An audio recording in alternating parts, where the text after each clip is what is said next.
gamers, and welcome to episode 481 of the Super Ultra Podcast Arcade for January 11th, 2025. I'm one of your hosts, Daniel Nicholson, and with me is my co-host, Dominic Stallworth. What's been going on, Dominic?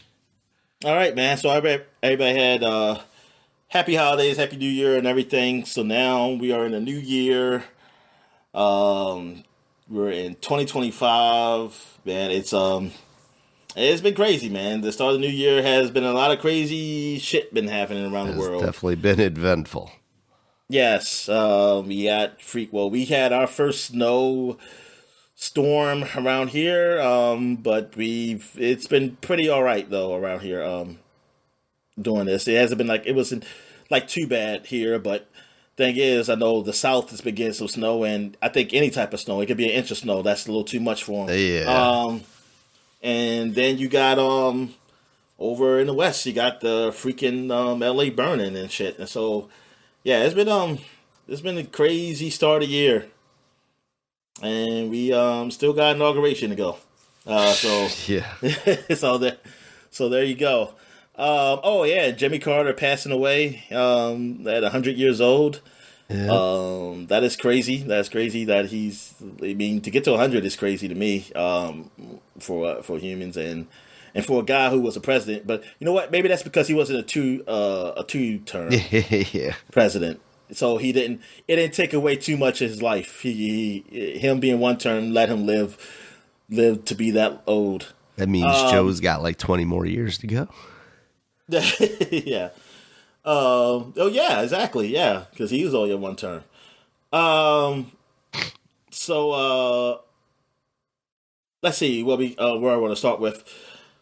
So I guess to start with sports, real quick. Like all events like sporting world has been going crazy. You got because now we got the NCAA playoffs for football, and now we are down. As of this podcast, we are down to just two teams. We're finally at the championship. Ohio State is playing against Notre Dame. And I mean, in my time of watching college football, I'd never seen Notre Dame in the championship. Always heard about their history because they had a whole lot of history. I know that was something that my dad always talked about, like how he always saw Notre Dame football on Saturdays because they had their own channel. I mean, they had their own channel too when I was there, but they weren't that good. When I was watching, they were okay. They were just an okay team. They never got to a status of like a championship team. They might be up there in the top 5 at the beginning of the year, maybe, but then they always fall down. And I always heard about the history of the Catholics versus convicts when they played against Miami, and I always thought it was cool. But that was I was really, really young, so I wasn't watching college football then.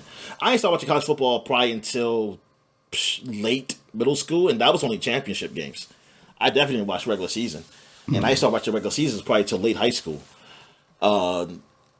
So yeah, I mean it's been all right. The playoffs been okay. I mean I know people be bitching and complaining and saying like, oh, certain teams would have been there, they would have been better, but then those certain teams lost their games and the regular bowl games. So it's like they improved nothing. And then also, I mean, you gotta win your games in the regular season, or like someone said, but then fuck the regular season. Don't have a regular season.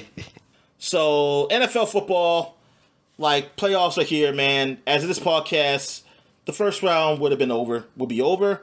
So what I have here is that we have the Ravens playing against Pittsburgh. That's tonight's game. Hopefully the Ravens win by the time you hear this. Yeah. And well, sorry, Pittsburgh fans, but I mean, listen, y'all want to win because y'all want to fire y'all coach so y'all can get better. So you don't want to keep this going. Anyway, and then you have the first game is actually the Texans playing against I want to say the Chargers. So that I don't know who will win. I would pick the Chargers to win. Only because Texans hasn't looked. I mean, they did win their last game, but I don't think they look great. Their overall the last few games, but we'll see. Then you have on Saturday, you got the Sunday. What you got? I'm sorry. Sorry. Yeah, Sunday. You got. I know Eagles are playing against the Packers. Yeah. I hope the I'm kind of hoping the Packers do upset on the Eagles. But thing is, if the Washington is playing the night game, and they're playing against Tampa Bay, of course I'm rooting for Washington. But I see, I wanted Washington to play the Eagles in the first round. Yeah. I mean, I know like that they are the better team, but I felt like, hey, we had a chance to upset like the so-called second best or best. I mean, it's between them and the Lions. Who's the best team? Like upset them in the first round. I was like, yeah, especially set up Philadelphia fans because they bitch so fucking much and make so many fucking excuses. It's ridiculous. Like it's like you're the better team. It's like, dude, y'all supposed to beat us, and like they made so many excuses in that game that we beat them in, where they say, oh, Jalen Hurts got hurt and blah blah blah. But it's like you have number one defense. Jalen Hurts don't play defense, and also we gave y'all 5 turnovers, or it's really 6 because one of those turnovers was on downs. So like that's not included in the turnover column, but that's the turnover, man. And it's like you had basically almost 6 turnovers, and y'all were up by 2 scores on us. And y'all didn't win. It's like that's no excuse. I'm sorry, you can't make an excuse for somebody getting hurt at that point. Like nobody wins having 6 turnovers. Nobody. Yeah. Like that's just ridiculous. So I really wanted to see them, but I hope we get revenge on Tampa Bay because we lost. That was our game we lost in the beginning of the season, the first game of the season, and that was our biggest loss. Was the first game. Like that was the only game I think we lost that actually was by like 2 scores or more than at least 1 score. Because every game we lost, it was close. Like every game we've been most of the games we've been in were close, but the games we lost were close, except for that one. So playing against this team that now we're a different team. I mean, so are they, but like we really are a different team. Like we talking about, we had a rookie quarterback, and now he's going through a season where, like, I'm sorry, like it's for people who don't watch the team, and like I get it. Why you would say, oh, he's not the runaway rookie, but he might come win the Rookie of the Year. Like, yeah, you didn't watch the team, and that's okay because you're ignorant to it, and I get it. No, I'm not telling people to watch every fucking game, but I've seen Bo Nix play, I've seen Caleb Williams play, like I've seen a lot of those games, and I'm sorry, Jayden was in the point of talking of MVP, like he's not on that level, he's not on a rookie level. What Bo Nix has done is great, like what he's done is great. If Jayden Daniels didn't exist, he'd be a runaway rookie. But he does. Jayden Daniels on the level of like he should be in MVP conversation because he is the reason why we're here. Yeah. The difference between us and everyone else, why people thought Caleb Williams at the beginning of the year was going to have like a great year is because of the team he had around him. He had a great defense. He had receivers. Bo Nix has a team around him. I mean, this is why people thought Russell Wilson was going to do great with the Broncos. But Russell Wilson, for whatever reason, didn't do great with him. So Bo Nix comes, and he had some bad games, but overall, he had a lot of support. And that's good. I mean, that you were one support. Honestly, the only support fucking Jayden Daniels had was one wide receiver. And that's it. And he's not even... Now, some people want to... Like, some Washington fans want to include him and say, like, he is a top 5 wide receiver. Honestly, thing is, I like what somebody said. Just look at all the wide receivers and say who he will replace. And I got to a number that was like close to 10 that I'll say, I don't know if he's better. He's better than, and that's not saying he's bad. He's really a good damn wide receiver. But there are wide receivers that I think are better. And that's not a knock against him. Man, maybe people would say it that way. Let's just tell you that there's quite a few good wide receivers out there. And he's not the best one, but he's good enough. You don't need the best one to win everything, because most times I don't see people have the best wide receivers who win the whole thing. All you need is a great quarterback. And in the times of defense, it was just to have a good defense. Mm-hmm. But like Jayden is the reason why we're here. Like the amount of support he has, like our defense is adequate. Like we have our days, but we're not that great. We don't stop the run. And like look at the comeback games he had to do. and he's a rookie. So it's like, dude, this dude is on another level. Like, it's amazing what we have done with this guy. Like, how confident we are just because he's back there. And yeah, so I'm like, he's rookie of the year. Like, that's no question. Like, there's no argument for him. Now, as far as MVP goes, I mean, I favor Lamar Jackson, and yeah, I mean, you can say, hey, there's some bias to that because I am in Baltimore, so I favor that, and that's fine. But when I look at the stats, I'm like how many turnovers he had? I mean, how many interceptions he had? He had like 4 interceptions in a year, and for like 4,000 plus yards passing, and then he had I forgot how many yards rushing, and then like his stats are insane. Now, if we want to look at what you call his stats, Josh Allen's stats, they're great too, but he has more interceptions than Lamar has. Lamar didn't turn the ball over, and the support of Lamar. Now he has Derrick Henry. Some people say, "Oh, he has Derrick Henry on his team," but I never known a running back to help you get more yards passing. I always think they would take yards away from you.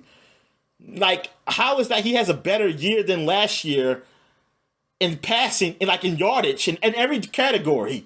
Like, I was thinking, like, oh, he'll have less passing yards because of Derrick Henry, not more. He would have less touchdowns because of Derrick Henry, not more. Like, his statistics are out there. And then if you want to look at, like, receivers, yo, come on, Josh Allen has better receivers than the Ravens. Like, that's it. Like, Flowers is their best receiver, who he is an all-star, but I think it's one of those other questions of, like, if you were to pick, like, look at all the receivers in the NFL, like, who would Flowers replace in, like, another team? And I think he'll be down there. Like, he's a great receiver. But I think Lamar, he's a big part of that. And it is, yeah. What Lamar's done is ridiculous. Like, I think he's the MVP. And Lamar's the MVP. And Josh Allen's close. And I think some people who joke, they say they're gonna give Josh Allen the MVP because of, like, that's the DEI MVP right there. Because Lamar won it twice.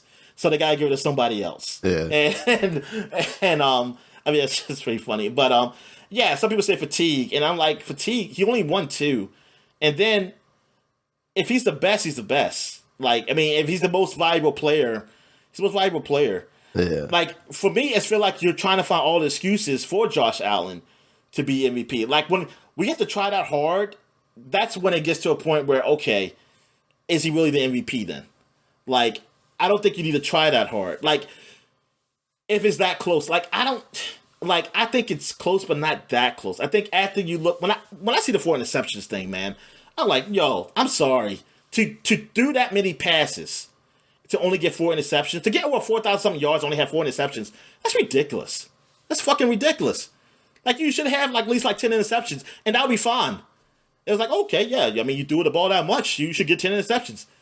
Dude, he only has 4. Dude, they don't turn, like, the games they lose because of them. I mean, and that's honesty. That's all honesty, yo. They don't get their asses whipped. They do some stupid shit to lose. That's why they lose. And then they blew the fuck out of the Bills when they played them. Like, it wasn't even it wasn't a game. It was supposed to be game of the week. That game was sorry. It was one-sided. Ravens. I think Lamar Jackson's MVP. And I think the Ravens, like, this year, you can talk about the defense, like, probably not being super great, but their defense, they're good enough to win the whole thing. Like, this year is this is it. Like, this is Super Bowl. Is it a Super Bowl bust with them? Yes, because they should have at least went there last year. They should have went there last year, and they should have beat the freaking Chiefs. But I don't know what the fuck the play call was all about. But this year, yo, like, there's no excuses for you. Like, at this point, like, I wouldn't even care if they say some shit like maybe Harbaugh should go if they lose. Because at that point, I'm like, something's got to change.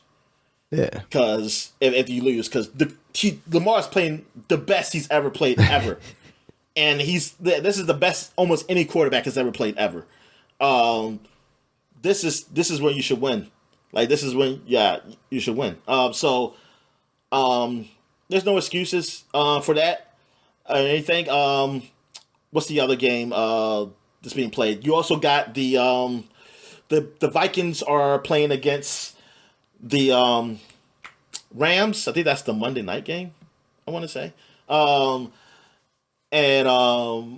That Vikings look bad against the Lions. Lions really destroyed them at like especially that second half. But I don't know. That's a toss up. I don't know who's gonna win that one. But my predictions. Here's my prediction. Like, here's what I think will happen. I honestly think. I mean, I don't know. I mean, it's hard to pick against the Chiefs. Even though the Chiefs hasn't looked that great, they only lost one game.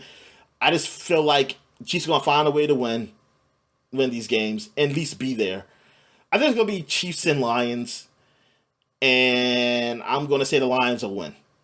Now, what I want to happen is be Ravens and Washington. The Ravens and the Commanders win. Yeah. I mean, go. And I still want the Commanders to win. But like, well, thing is, I think it's either the Chiefs are going to go or the Ravens are going to go, and they're going to play against the Lions. If the Ravens play against the Lions, I'll say the Ravens win. If the Chiefs play against the Lions, I want to say the Lions will still win. I think the Lions. Yeah, I mean, but overall, I just have a feeling like whatever happens, I mean, except for the Ravens going. If the Ravens don't go and the Chiefs don't go, I just think the Lions will go, though. I just think the Lions will go to the Super Bowl. I think. I think it's them. And if I was picking another team to go, like, who I think will really go, it's the Eagles. I think it's between the Lions and the Eagles, who will be in the championship for the NFC. I'm thinking the Lions will go. But I wouldn't be shocked if the Eagles go. Now, if anybody else goes, I'll be sort of shocked if anybody else would go, though. If anybody else is in the Super Bowl besides those two teams. And on the AFC side, I'll be shocked if it's anybody other than the Ravens and the Chiefs, who's in the Super Bowl. Like if the Bills make it, I'll be shocked. I mean, good for them, but I'll be shocked. Yeah. Who are paying the Bills? The Bills are playing against the Bo Nix team, the Broncos. Yes. So that I'm curious to see how the Broncos do against the Bills. Because I know I hate for Bill Nix. Like that's one thing with the with social media. Like if you want to pump up somebody, like to say they're greatest, you got to put down the other person. You got to put them down. That seems like that's the rule. You got to say why they suck, and well, it's not so much why this other team guy is better. You got to say why this other guy sucks. But I don't think Bo Nix sucks. I don't think he sucks. I think he's really good. He's turned out to be with Caleb Williams, like he did bad with the Bears. I know some people will look at it and say like, "Oh, Caleb Williams suck." That's also another thing of people not watching football. Now, Caleb Williams have done like maybe held the ball too long. That's a problem. But that's a problem with during veteran quarterbacks too. I'm not saying it's good. I'm just saying that's a problem. That's a problem he could fix. He's a rookie. Like at the end of the day, you gotta remember these guys are rookies. But also that team, the whole team is just like bad. Like they have players, but the whole like chemistry, whatever, like the organization kind of reminds me of what we were, what Washington was. So I just think it's a bad organization because they're gonna get rid of they get a new coach and everything. So I'm hoping he'll get a coach that can work better with him because I think he has it. I mean, I think Killers is. I mean, there's a reason why he's number one. Hell, the guy was the one last year. He looked horrible, but the Carolina was horrible. And this year, at the end of the year, he looked better. They didn't look great, but he looked a whole lot better than what he was young. So I was like, see, I mean, maybe change helped that, and also time and change helped it better. Now, does that mean that will transfer next year? That doesn't mean that, but I can see a potential, at least of it. And like with Caleb, I think he's better than what he is. I think Bears got a good quarterback. It's just, do they have the people around him? And I'm not just talking about players. Just like coaches, really, because the players, they got players. like I said, the team around him was better than ours. The team that Bears had was better than Washington's. It was just, I think the organization was just bad. While we were making ours better. So yeah, this is gonna be a big weekend for football.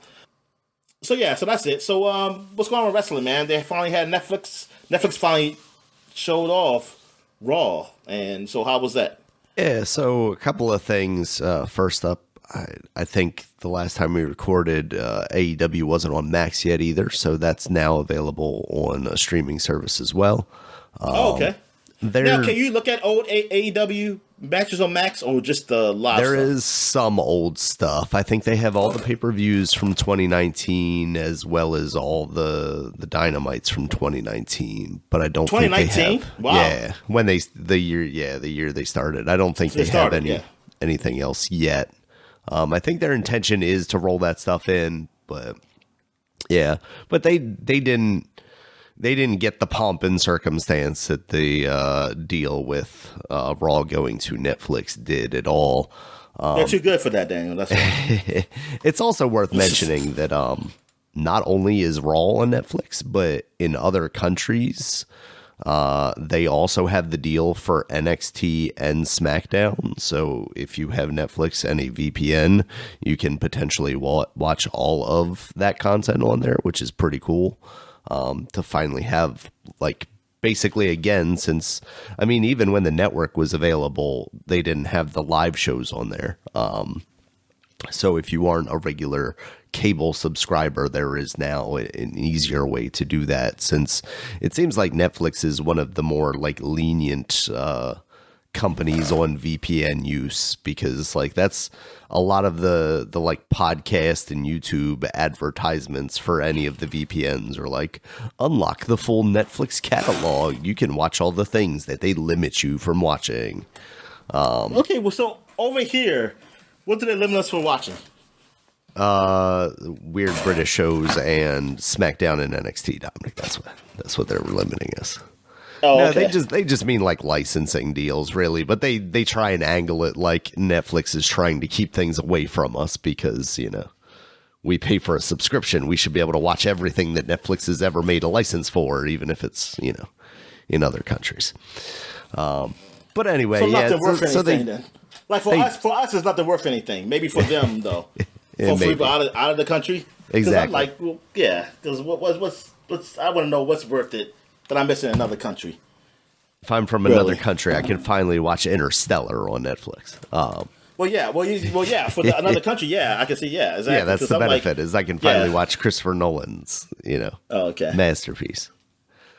That's just the one that keeps popping up. Like, is the main new thing on Netflix now, and I'm like, oh, hey, I should probably watch that now. I'm so mad you haven't seen that. Yeah, and you could have saw it in theaters again too. They had put it out in theaters. That involves going to a theater. Does anybody do that nowadays, Tony? All right, so get down to the show real quick. They tried to pass it off like it was going to be like a gigantic, like, pay-per-view level thing. You know, I was even talking about it, you know, the matches that they were advertising, Rhea Ripley versus Liv Morgan and Seth Rollins versus CM Punk, stuff like that. Now, those were fine matches. They were all right. CM Punk did end up beating Seth Rollins. Rhea Ripley did beat Liv Morgan. But it was still Raw in a lot of fundamental ways, which means there was a lot of promo time. In this case, they brought The Rock back. He basically opened the show after Triple H did his, you know, "Are you ready?" thing after a nice video package about, like, the history of wrestling and how they came to be on Netflix. But The Rock, man, he showed the piles of money.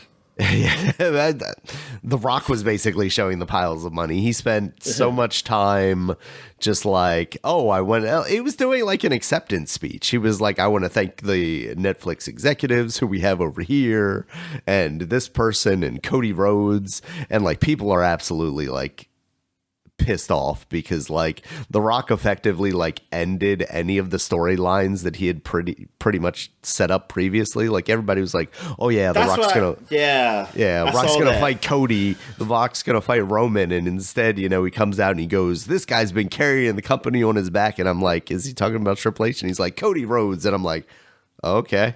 That shit you do behind the scenes talks or something like that. Like on a podcast or something, like you talk about behind the scenes, like that's when you think those guys like I feel like on the stage, it's the stage. It's always the stage. Yeah. It's always the show. So but like if you do like behind the scenes talks and stuff, it's like, oh yeah, I think these guys, like you don't do that there. Like that is a little weird. That I will find that to be a little like we all know that it's all fake, but it's like, yo, don't. But still, like, this is supposed to be like, here is where you do the show. Like you be the character, and you do that stuff, behind scenes and stuff like that, Yeah, and then even one of the matches I forgot to mention, Roman versus Solo for the Ula Fala, the title of head of the table, tribal chief. That was basically a bloodline match where, these guys have like a 15-20 minute match, and then, members of each side of the bloodline at this point comes in and interferes, and that stuff all happened. Roman ended up winning. The Rock comes out, and you're like, oh, something's going to happen. The Rock puts the Ula Fala on his neck, and he goes on about his business, So there have been rumors that The Rock was not going to be involved in a match at WrestleMania this year, but this pretty much puts the stamp on that, I would say. He's basically just like, yeah, I'm good. The Rock also appeared on NXT, which was kind of funny because like NXT is just like such a small thing at this point. His daughter is the on-screen general manager of NXT, so I guess it makes sense. She's general manager? Yeah, she's the general manager. She's the person setting up the matches and all that stuff on screen. She's not doing the actual booking. That's Shawn Michaels right now. Okay. Does she still wrestle? No. I think they realized that maybe that was not going to be her strongest suit. And depending on which parts of the internet, the acting aspect of the general manager role may also not be her strongest suit. But I think she's mostly fine in what she's doing. And it's a developmental brand anyway. Like, it's perfectly fine. Yeah, so Raw in general was okay. I like having the ability to watch it on Netflix now. I also really appreciated the fact that I went to sleep before the show was over, and I was able to pick up where I had left off, because some things they treat like the live shows separate from like the video on demand once you can access that later on. Mm-hmm. And this, I was just able to pick up exactly where I had turned it off before falling asleep. So I thought that was very nice.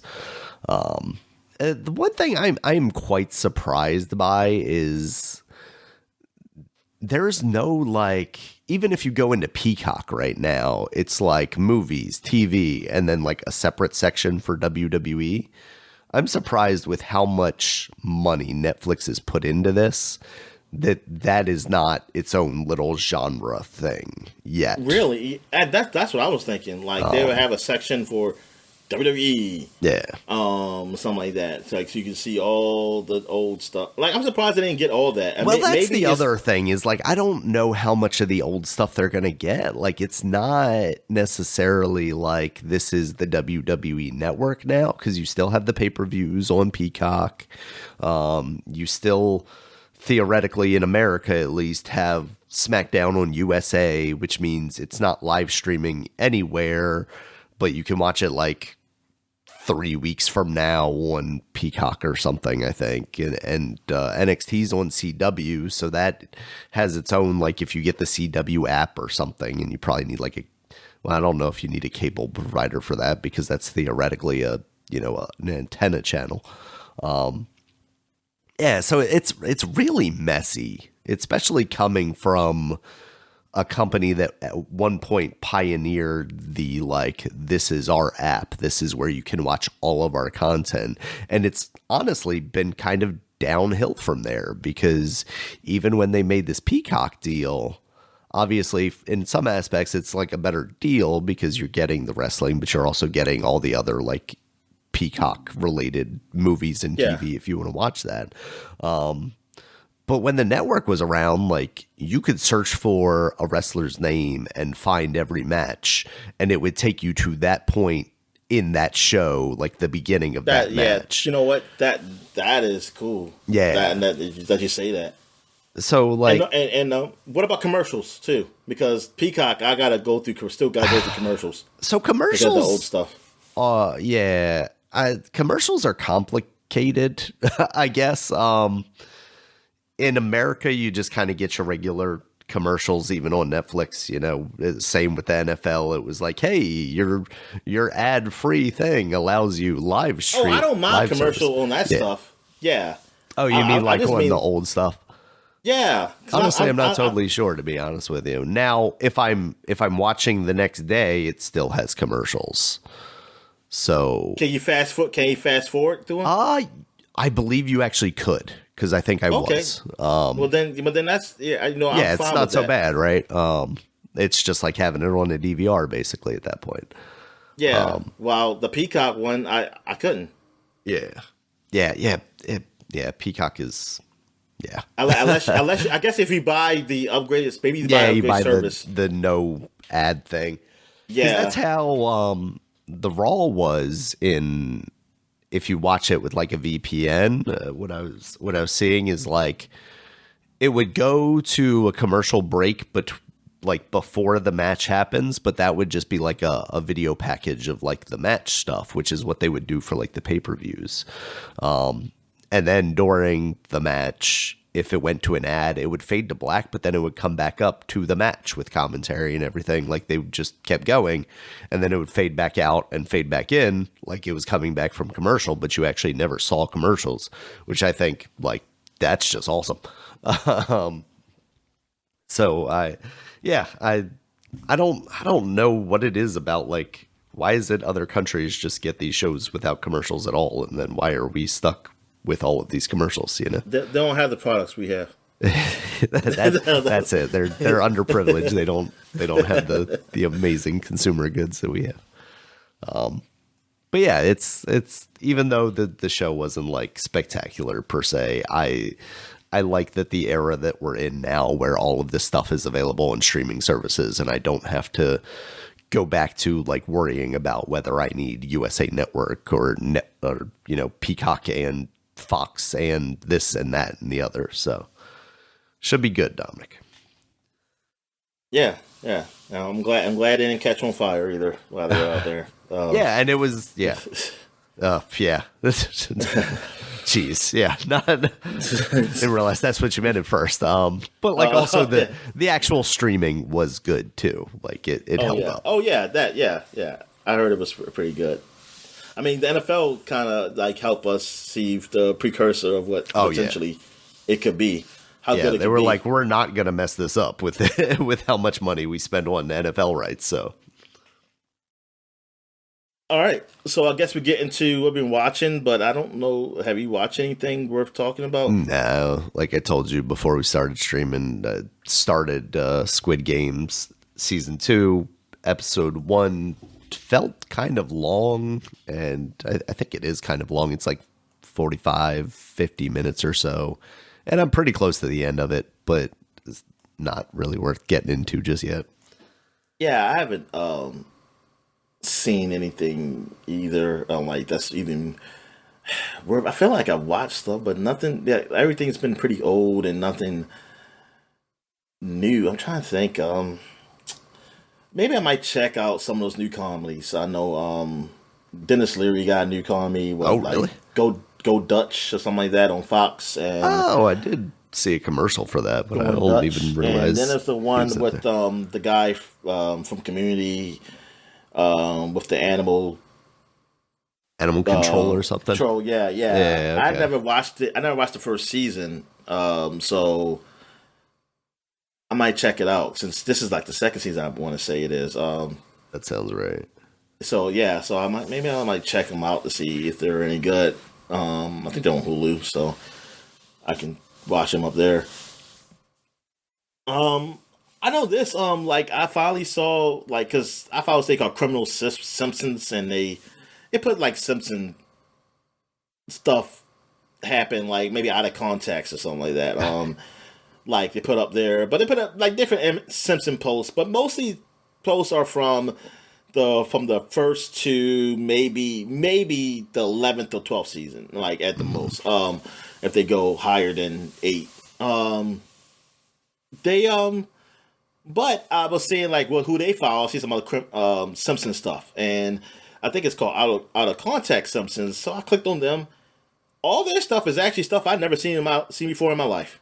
Like Simpsons things. I see people comment, but it's the out of context stuff is not funny. It's like they're just showing clips of something from that show, and I guess you don't. I guess it technically is out of context, but I don't see the joke. I was because I'm thinking out of context. I think it's like something like, "Oh, this seems nasty, but it's probably not as nasty as you think." Right. But I don't. Most of the things I've seen wasn't really like that though. I think a couple of them were, and I'm thinking like, was this what it was when they first started this? When they first started on Twitter, but. And then they just ran out of content. Yeah, but I see people on the comments like they were being pretty serious about like they're saying, "Oh, Homer, man, he's just a horrible guy," and like they weren't really doing jokes. The people were really talking about talking about the episode like how Homer is bad stuff. It's like, I was like, how old are these people? These must be like really young people who really like The Simpsons. Oh, so there are people out there who actually know these episodes, and I was like, huh, that's interesting. I ain't never seen a space like this because all the Simpsons stuff I follow. All they show is from old stuff, and then even people even find it funny. Like, yeah, these is all. Like they call out. Like one time they did something like in a later season. It's like, what the hell you doing? Like doing something in season stuff episode. Like why you're going beyond the good seasons or something like that. Yeah, I was like, okay, so I mean, at least it's something for I guess those people, and because I never knew they existed. Yeah. Like so I always wanted to know like who watches Simpsons now. Like I personally don't know anybody who watch The Simpsons now. Even people who were younger than me, who like will be my niece and nephew. I mean, they're in the 20s now, but still, like that means they were watching the teen Simpsons like seasons when I had stopped. Like if they were watching like how I was watching it. Yeah. But they didn't. They don't watch it. And I'm like, I don't know anybody who watches the show, but I mean, somebody's obviously watching it because they still have it on. But yeah, but no, I don't, yeah, I don't know any shows like, I know there's a new, show. Oh yeah, apparently, Adam Carolla, whatever his name is, how you say Carolla. He has a show that's come out, or maybe like a animated show. And I saw, is it the Mr. Burcham one? Yeah. Yeah, but when did that come out? Was it fairly a recent? year ago or 2 years ago? But I think it's like exclusive to like Ben Shapiro's like streaming service or something. Yeah, I think it's exclusive because I was just looking on YouTube and I seen someone was they were trying to analyze why it's not funny, and I was like, oh, I didn't know he had a show. It's it's very low hanging fruit kind of jokes. Yeah, it's exactly, and.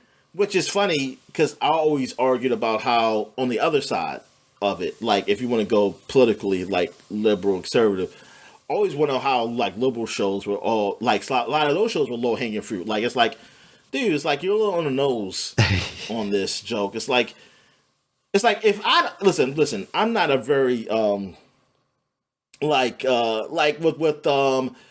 with art and like writing and things of that nature. It takes time for me to really get into like the message or something like in those like get really analytic look like really analyzing stuff like it's like okay so this is what it means like I have to really read it probably quite a few fucking times to really know like what's the author trying to tell me here or what this person's trying to convey here in this Like I have to, it would take time for me because I'm not really good with that stuff. But I still like to see that. I feel like if you showing something and it's like if I can see what you're trying to say like right there from the bat, you're not doing good writing. And because you're literally like it's like yeah, it's too easy. And that's what that show was. And that show was basically the other side of that, like a real conservative stuff. Like he's all against anything woke. And it's like it's just on the nose about it. It's like that's not funny. It's like that's not really funny, and like it's not funny the other way either, though. Yeah, it's like there's barely even a joke here. Yeah, it's like this is just making a statement or something, and I always hated that shit.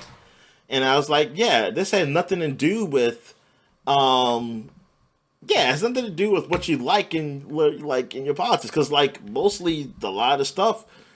Like I might agree with on like me on both sides, really. Like some things. I was like, yeah, I hate to say it like that. But it's like when you're on the nose with stuff, it's like, I mean, it don't have to be a comedy. It could be a drama. But it's like when you're just like when you literally say what you like, it's like, yeah, if you don't like put any effort to it, you just make it a statement and you make it's like if I could see what you're trying to say, I'm like, yeah, you didn't try. Like this is like for like the bottom of the barrel kind of group where it's like you don't think you like we're literally gonna just tell you what's happening here and what this is about. Yeah, it's like good God, man. It's like did you purpose like I don't know, like I'm thinking with him, it's like I know you're smarter than this, so why is this why did you go with this route? That's the direction he's been leaning for a while now, Dominic. So no, I mean I don't care about his politics. That's fine. But I'm just saying that you think he's a better comedy writer than that. Yeah, he should be. Yeah. Should be. Just because, like, yeah, like I said, just because I don't agree with you on the comedy, it's like I don't agree with a lot of liberal people on shit. But they still can write, maybe they can write something that's still funny. And I think I'll get it. Yeah. And I think maybe that's the problem is either it's like he's not, or it's just kind of a grift, This is easy. Yeah. This is easy money. I don't know what to say. That's what I'm saying. This might be a grift. It gotta be a grift. Cause I was like, come on, man. I think you better than this. You gotta be better than this. Or you have people around you that's better. Like you would like it's like nobody could do having writing like this. Because like I mean it's like darn man, you're making these other shows just look fucking. I mean, it's like, yeah, I'm just looking at these other shows that's out there. It's like, man, it's like you didn't even try, with this. But anyway, I guess we can finally get to some video games. So, what you been playing? All right. So I tried out a couple new games. Not new for the time frame, but new for me. Thank goodness you're here. I finally got around to playing that. I thought you were saying thing because I was here, Dan. So, yes, but also that, Dominic. I much more enjoy your company than the company of this game. For as much praise has gone around for this game, and maybe that's the problem. Like I set expectations maybe a little too high. It's not really doing much for me. Like I think I'm pretty close to the end of the game because I don't think it's a particularly long game. But it really just it's a game that relies on its humor, and I don't think the humor is necessarily all that funny. It's really just a means to set up a lot of gags, like sight gags, and occasionally they're like chuckle worthy, but it's not really like that funny. So I don't think it's really doing it because you're like not even interacting with things. It's very much almost like a walking simulator, but trying to be funny. And a lot of it feels repetitive because a lot of it is repetitive. You're going through the same like 5 areas over and over again and part of it felt like it was almost random. The triggering of the next event, because you walk through an area and it's like, oh man, nothing's here. Like, I guess I gotta go back and see if I missed something. And then you're like, oh, I circled back around to this area again. And now this guy is stuck in a thing, or this person's fell down a well or something like that. Yeah, it feels more repetitive than I wanted it to be, and I think that's a lot of the crux of why I'm not necessarily enjoying my time with it. The humor is fine, but it's not really that great. And when that's kind of all you have to rely on, if that's not hitting, then that's just not really hitting. I also played Duck Detective: The Secret Salami, which is a game where you play as a duck noir-esque detective, kind of in his own head. The world around him is pretty modern, but he's a guy. He's a duck walking around in a trench coat, kind of doing voiceover monologues in his own head and dealing with his bread addiction and stuff like that. Oh, I have that too. Addiction. It looks put nice. Some rolls in front has, of me, man. I will eat them. It has this like sticker book look to it, like your character is almost a relief of the background, and he doesn't have like a lot of animation. He just kind of jiggles around the environment. But this is very much a game in the vein of like a Rise of the Golden Idol or Case of the Golden Idol, where you're talking to people, you're trying to get clues from them to then solve these word puzzles about the environment and what's going on in the situation. I mean, you're being a detective essentially. And I'm honestly I like the fact that it has voiceovers. That's very nice. But I am having some trouble with it in a similar fashion to Rise of the Golden Idol, where I always want to be able to get to a point where I've talked to everyone and all of the information makes sense. I don't have to make deductions about things, which ironically enough is one of the things that he does in his notebook is he makes deductions. Do they call it? Yes. Yeah, D-U-C-K, yes. Yes. But I don't necessarily want to do that. And maybe that's like where my disconnect with it is, because like some people are probably like, I want this to actually be kind of a game or a puzzle that I have to solve instead of just like words I have to put together. And maybe that's my problem, is I'm just not smart enough. But like a lot of times it's like, okay, I've talked to everyone as many times as I can. I've gathered all the clues, and I don't necessarily know what the answer is, and I'm not sure how to get closer to that answer. Is it just like my brain not working the way someone should and be able to come to these conclusions through the clues that you have? I feel like I'm somewhat decent at puzzle solving. And that's kind of where my disconnect is with it. I'm still having an all right time with it. The same with like Rise and Case of the Golden Idol. I think they're fine games. I'm just struggling with them a little bit. And I think I am recognizing like at least a part of that is, me. It's not the game's failing. It's maybe just what I was hoping for out of the game. Especially because this one, like I kind of came into this one thinking it would be a little easier and a little more direct than one of those games because of the like cutesy aesthetic of it. And there are two different modes in there. There's like a try and solve it more and then like a little easier mode. And I don't think I've switched it on to the easier mode yet. Maybe that's what I'm looking for and what I need to maybe do. But it's nice. And like I said, the production value is actually pretty high for a smaller indie style game. It looks really nice and also has full voice acting, which I appreciate. So, all right. Yeah, that's pretty much what I've been playing. I've been playing Balatro on my phone pretty much every day still, but haven't won any more games. So still just going. Oh, okay. All right. So, I've been playing some more Metaphor. I'm close. I'm really close to the end now. Like within the last month, I think I got 20 something more days until I have to fight this like pretty much final boss. But it's a lot of extra stuff to do. I have to get done. Well, I don't want to say a lot, but There's some extra things I want to get done before I get there. So yeah, I'm close to finishing that game. Hopefully, I finish within the week or so. Well, like either before the next podcast, or at least by the next one after that one. Um, yeah, not much really much more to say on that game, but that oh man, I pretty much now I pretty much got to the point of some of the mysteries really being solved of like why things are happening. So I do like the answers. Like I like I don't know what I would call it twist, but I do like the revelation of why this world is what it is. Like I'm satisfied with that.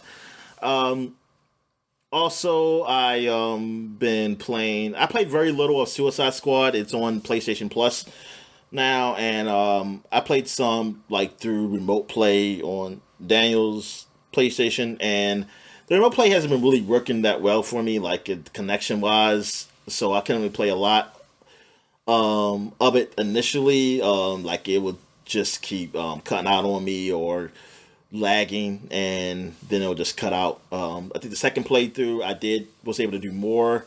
So like it has a trial. I got through the trial part of the game where you play as all the characters and get a feel for them, and transversing the world, it still feels weird to me. It doesn't feel that easy and simple. Like it doesn't feel like I could just jump in. I have to get used to it some more. Maybe, like I'm saying, it's bad yet. Going through it because right now I'm just not used to it enough. So I don't. Yeah, maybe as I play more of it, I'll become used to it. But right now, yeah, not really feeling it. But the actual like action, like I'd rather have a button to punch than the trigger to punch people. Yeah. Like you hit right trigger once. That's how you do each of the characters basically melee-ish action. I would say because it's not always melee. It's their own special action button. Because boomerang, because like of course the melee. He still throws a boomerang. Well, he throws a boomerang. Like you do what the character. You do what they usually do. While if you go into hold L2 when you go into scope, like zoom in, you're shooting a gun. Like everybody has a gun to shoot around, which is that's the part of the game where it's like, man, I wish I would have thought of something else. But I mean, we all know what they were trying to do with the game, make it a Destiny-ish almost kind of thing. But yeah, so I'm only at the very beginning, like when they just got out of jail. I already watched all the cutscenes before, so I just skip them. So I'm at the Hall of Justice when they get the weapons that they need right now. That's where I stopped at. But yeah, so that's all I played of that game. I've also played some. Hold on, let me look up here. Oh yeah.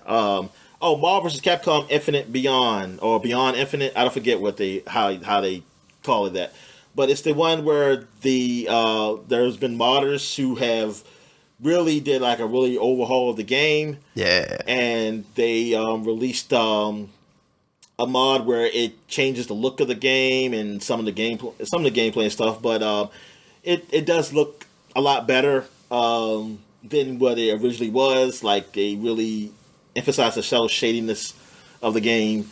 And yeah, it looks really good. And it runs all right on my PC. So when I put the mod and stuff in there, it was like, oh yeah, it looks good. I played a bit of it. I mean, I enjoyed it. I enjoyed it a bit. I played like just some random arcade of the game until I got to the point where I was losing, and then I played some of the single player because I did play a little bit of single player before. And I just stopped at a certain point. I was still at the very beginning though, still fighting regular Ultron bots or whatever. But yeah, I mean, yeah, the look of the game, man, it definitely looks a whole lot better than what it was. So I was like, oh, I mean, it feels like, yeah, like I'm playing a new game because I haven't played this game in so long, so I don't remember everything I did initially. I just remember not really liking the game. Like I remember like the look of the game wasn't good and things of that nature.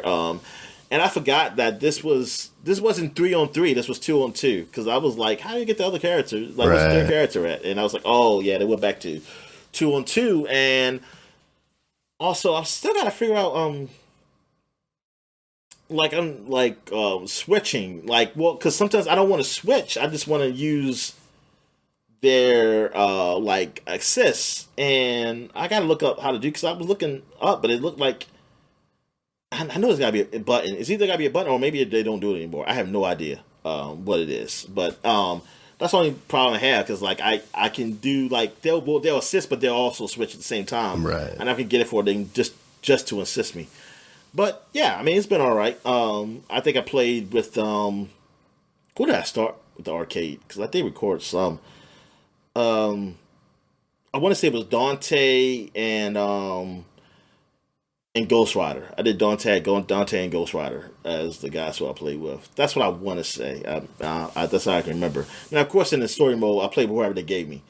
So yeah, that actually turned out to be pretty cool. I also played Disco Elysium. I played that actually on the PlayStation streaming with the PS4 version of it, which is you can stream on the PC. Like at PlayStation, I really wish they would change. They got to change their stuff. They got to make it so that you can play PS5 games away from the PS5 because you can stream PS5 games if you're on the PS5, which is like, I mean, okay, I guess that's all right if you don't have enough space or you don't want to download it on your PS5, but the whole thing is that, well, first of all, PS Plus should be able to be on the phone, just like how Xbox is, and just like how I think I want to say Nvidia is Nvidia GeForce Now. Can you just stream on your phone too? If you got a controller? Pretty sure. Yeah, I think you do that. Like I don't know why PlayStation Plus don't have that. They have remote. You can do remote play on your phone, but you can't do streaming, and you can't do like, oh, I'm going to do remote play and stream like you from the PS5. No, it won't allow you. Because they will say you can't do streaming on remote play, which is, I'm like, why not? I mean, even though it'd probably be slow as fucking shit anyway, but still, Yeah, why don't you have an option? Just don't. Why don't you have an option though? Like Because an they don't option. want you to have a bad experience and then shit. Oh no, not for that. I'm just saying why you don't have an option for PlayStation Plus just to be on your phone. Yeah, to resolve that. I get you. I think that is just horrible. But anyway, so I was playing Disco Elysium because I was like, okay, let me just because this game it's been popular. I kept saying I want to play, but I just haven't played it. So I was at a point where I couldn't play Metaphor because I was out, so I didn't have my PC with me available. So I was playing that, and then I got to really see what the game is because I played very little, like so little that I was just at the beginning, and all I did was pick a couple things. I would say, like, I'll come back to this, and I just never did. So I see what the game is. Like, it's an RPG, but it really deals with more of the point and click aspect of it, of like a Western RPG, of where like your choices of words is what happens. It's not really an action game. Like the action happens of what you choose, almost like choose your own adventure kind of thing, and you and it's like so many different choices because it all depends how you start out with as your character based on who he is. I picked a more intellectual character, so things of like doing physical stuff it's mostly it's a roll of dice. Like you say, hey, like you gonna attack this. Like I was gonna punch this kid or something because I was pissed off with him. And I try to punch him, and they roll the dice, and the chance of me punching him were low because. And then when I try to punch him, I fucking fall flat on my face. And but I also play this game on PC where I put cheats in and say, hey, the roll dice will always come up positive for me. So, because I want to see what it looked like if I punched that kid.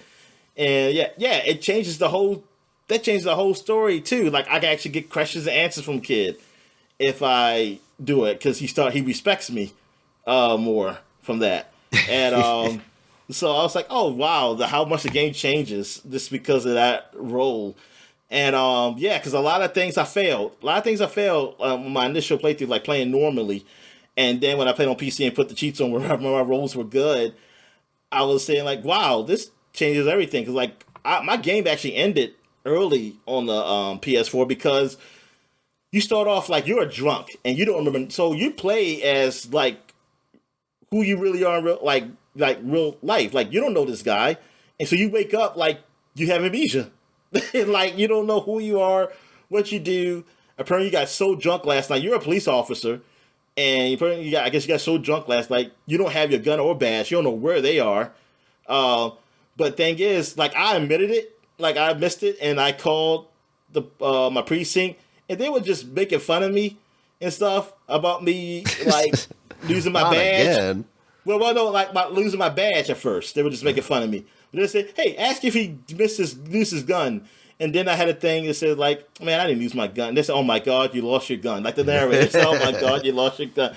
And then I lied and said I didn't lose my gun. They said, yeah, well, what does it look like? It's like, and then, yo, it was hilarious. Like, I had to stop because I was like, oh, man, I won't do this over again because I don't want to admit that to pretend I lost my gun.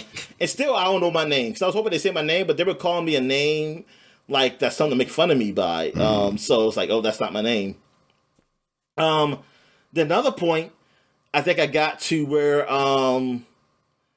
like, I was getting to the dead body, and I couldn't take the smell. I basically said I don't want to do this anymore. I just said this. I didn't think it was going to, like, actually stop. I would think it's like it was just going to be like this go, another option. Yeah. But it said, like, okay, I'll call the precinct, and it ended. It was like, oh, you left the case. It said, like, I left, and it told you your future, like, you end up being homeless and then living under a bridge where you throw feces at passerbys. I was like, what the fuck? And shit like that. And then people who remember you will say, like, oh, yeah, he used to be a cop, and but then he quit. He was a drunk, and he quit, and now he lives under a bridge. He lives under a bridge, or something like that. Yeah, I was like, oh wow. I said that's crazy. So that ended that playthrough. But yeah, it's a lot of it's pretty cool how many options is in this game. Yeah, I'm playing through it now on PC basically. Doing it, but like yeah, cause but I do want to like I'm about to turn it off where everything goes well. I mean, like everything goes right because I want to see what happens if it goes wrong because it changes the story. It doesn't mean you lose because that's just part of the game. But yeah, it really changes the story, like around like being successful or unsuccessful in some of these dice rolls of your choices. And yeah, I think I'm trying to go through without letting my partner know that I lost. I don't remember anything because like because I don't remember my name, but what I said is like, hey, you can just call me officer. I was like, you just like I said with confidence, so like he just said, okay, fine. He doesn't want to tell me his name. Fuck it. But yeah, but also I have not let him know that I don't have my gun because he did ask. He asked one time I was shooting down the body to get the body down, and I think it's multiple ways you can get the body down.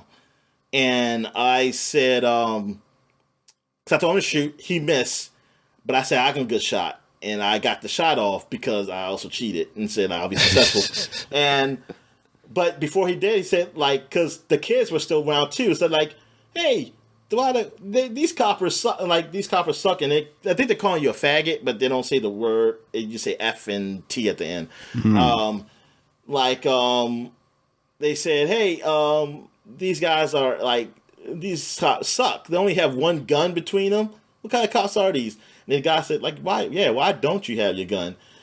And I forgot the choice I picked. It came off like he didn't bother. He just accepted it. I just said like, give me your gun. I said, just give me your gun or something. And I got the shot off, and I got the shot, and I made it to shoot the body down. But yeah, I'm trying to get through without. I was hoping I could find my gun and badge without telling him that I lost it. Because I looked all through my room, I could not find it in there. So I'm like, where the fuck did this guy go at? Like to lose his gun and badge? Just like he's got to be like maybe he messed with some woman or something, and he left it there. It's like I'm hoping like I find some place I've been where I can find it easily without having to report it. I'm seeing I can get away with it without him knowing, or I have to report it. But yeah, this game is pretty cool. I mean, it came out 2 years ago? Was it 2 years ago this game came out? Yeah, something like that. Yeah, I was in some people's game of the year and stuff like that, and yeah, I think I put it. I think I had this on my list. That sounds as right, a potential. Yeah, like because the games I haven't played, but I thought might be on the list. Yeah, and I can definitely see it be high on my list. Oh yeah, also because I forgot to mention like the last podcast because I've been playing some more. And actually maybe it wasn't last part. Maybe it was this podcast. I played some more Ratchet and Clank. The newest one, Rift Apart, and yeah, I take back because remember I said like yeah this game would be my top. Nah, I take that back, yo. I think I would have had this game not in my top 10. Really? Yeah, because I mean, the gameplay wise is fine. Like it's fine, but it's nothing groundbreaking. It's nothing like It's nothing like because I played other Ratchet games. It's because they make you play as Lady Ratchet, isn't it? Yeah, no. I mean, it's nothing really different as far as that, and which is not a bad thing, but it's not something to maybe go top 10. And the reason, right. But the real reason is not because of the gameplay. It's because the story. This is a story like someone conveyed it better than I did. Like saying like it's written for kids, but the kids is written for won't be playing this game. Like it's written for little kids. It's written for kids like your daughter or something like that. But she wouldn't play this game. And this is a direction they probably went through some years ago, which maybe I missed it because I still have more memory of the PlayStation 2 games than the newer Ratchet games. This is post movie, that's why. And even though that wasn't successful. And it's like, well, some people do use this as an excuse to really to play. I don't know, to make it like say they grown out of what Ratchet was, and then like he was like had attitude stuff. They say they're grown out of it, but said, yeah, they're grown out of it, but they made something very childish, not in a way of childish like attitude wise, like like that way, like oh they do fart jokes or some shit like that. No, they went a route of like this show would be on PBS, like that. That's the route they this is went Daniel with this Tiger writing. Plays Ratchet and Clank. Like Ratchet is such a they're such like the way they talk to each other, like you're talking with this well now you got this robot almost like I guess a woman version of Clank now. I mean, and the way you talk to us, like it's just so very. I mean, kind of like a Spider-Man was. It's like, yo, it's so goody two shoes. It's like I'm fucking with a vomit of how the goodness, like these, the dialogue goes. Like I wish I can't remember an example. I wish I could just look up like some dialogue just to see, because it's just like, what the hell? Like, why did they go this route with this type of game? Like, I mean, for the people who actually get it, like, if you want to make a kids game, make a kids game. But this ain't a kids game. Yeah, this ain't a direct. This is like, I mean, actually, this might be rated E for everyone. The other games I think some of them were T, but maybe this is a rated E game. I don't know, but why would you change it to that? Like, what is the? Because I feel like sales of games. I'm sorry, the rating system is not like movies. Because the best selling games are rated M. like the best selling games, a lot of the best selling games, not counting Nintendo games that are not Nintendo games, are rated M. So that's you could throw that out the fucking door. But I don't know, like, it seems so childish. Like I'm like to the point where I just like, I mean, and like I said, gameplay wise, this is not a whole lot different. Like I feel like I've done everything. Like I don't feel like there's no big, the gameplay really changes now. Like I can stop now and I feel satisfied with this game. Like the story is not keeping me going. Like I kind of want them, it's not keeping me going enough for this. Like these characters, like it's not there, and it's a damn shame to me because it's like this game. I mean, it's the direction they choose to go. That's fine, but it's just that. I don't know. That's not. This ain't the Ratchet I grew up with. No, that's not. Like gameplay wise, it's fine, but it's not. It hasn't evolved enough. Like the gameplay, like I will get through this game if the gameplay has evolved to something that I want to keep playing. But it hasn't. It becomes like it's getting a little stale now. And yeah, I need it. Yeah, and since the story is not there, for me. with this. Like the jokes aren't even funny. Like they're not. There's no funny. They're not funny though. It's like, okay, fine. You can keep this cheesy ass freaking goody two shoe shit, but you gotta make something funny though, man. And these this is not funny. So yeah, yeah, I take back. Like yeah, starting out, it seemed like something was there, but as I keep playing through it, I see why it wasn't high on people. Honestly, now, like I see it very high. It wasn't high, and we gotta go. We gotta do that list over again. Because that game should not even be near the top 5. I feel like you could be your top 10, but it has to be excommunicated. Like it can't be a knowledge as a podcast because it's a fucking joke. It's like a joke. It's like it's not a bad game. It's just a fine game, and to me, it's like it's just a fine game. It's a game that it hasn't evolved much. That's the thing. So I see people complain. So now I'm totally understand it. Like people who had problem with it, or they just felt like it was good, but it wasn't nothing special. It was like it's forgettable. Like it's really forgettable, and that's a shame because I feel like they could have done a lot more with the riff apart stuff, like the whole dementia stuff. That is not a big thing of the game. Yeah, that's not a game mechanic really.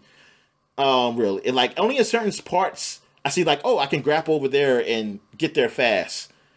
But that's not something that I felt like it'd be something that happens more, like a portal gun or something.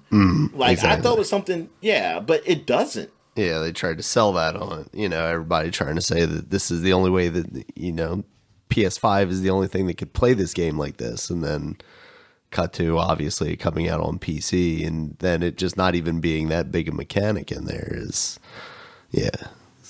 kind of sold us a bunk bill of goods. Yeah. I mean, it's like as a launch game, I think that's pretty good.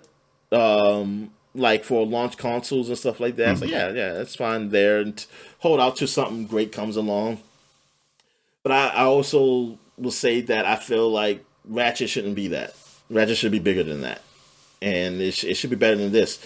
Like writing, I know writing subjective. So like I said, the writing can still be there, but if the gameplay was actually something really great and keep it going, then that's fine. Like I can live with that because it's like, okay, but the gameplay's fun, and I mean it's fun, but it gets stale, like because this game ain't short, so it's not like a super short game. I mean, unless you just go through without collecting, I guess maybe even then I wonder how long that game is.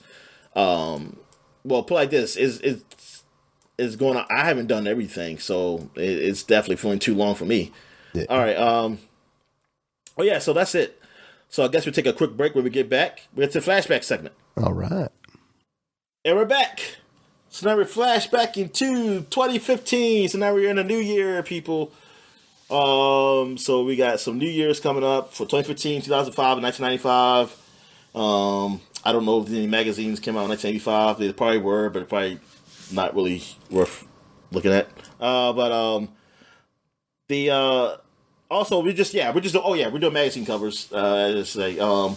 And not like this. Probably some games came out, but I'll do that next week because this is gonna be a long podcast. It's gonna be long enough.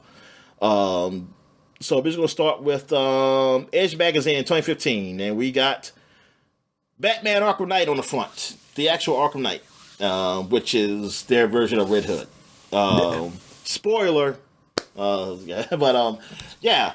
I mean, this is what. See, it's like I thought this when I first heard it, but I thought like, okay, since I thought that's not it. Arkham Knight's gonna be something else. Then it's not gonna be just a Red Hood, and it was. And I was a little disappointed. I mean, it's still good.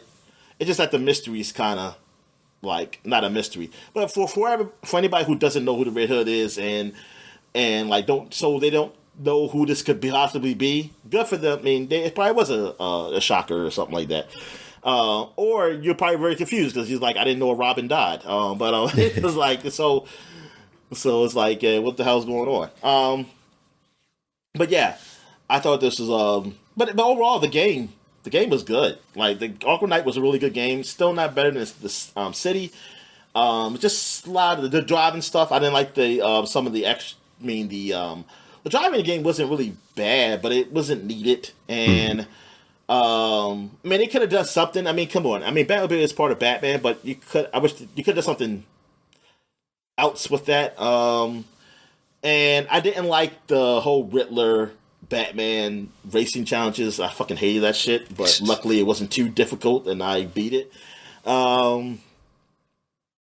But yeah, but overall, the game, like, graphically, it looked good. Like, yeah, combat was still good. Like, I think overall, like, it was still a good game.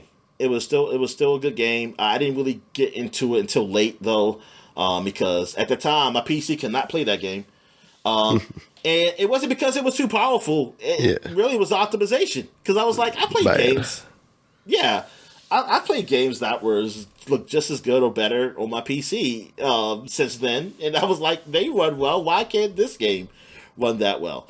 Yeah, the optimization was pretty bad on PC. And it was like bad overall because even people with nice video cards said they had trouble with it. But on console, it was fine. From what I can remember, it was fine.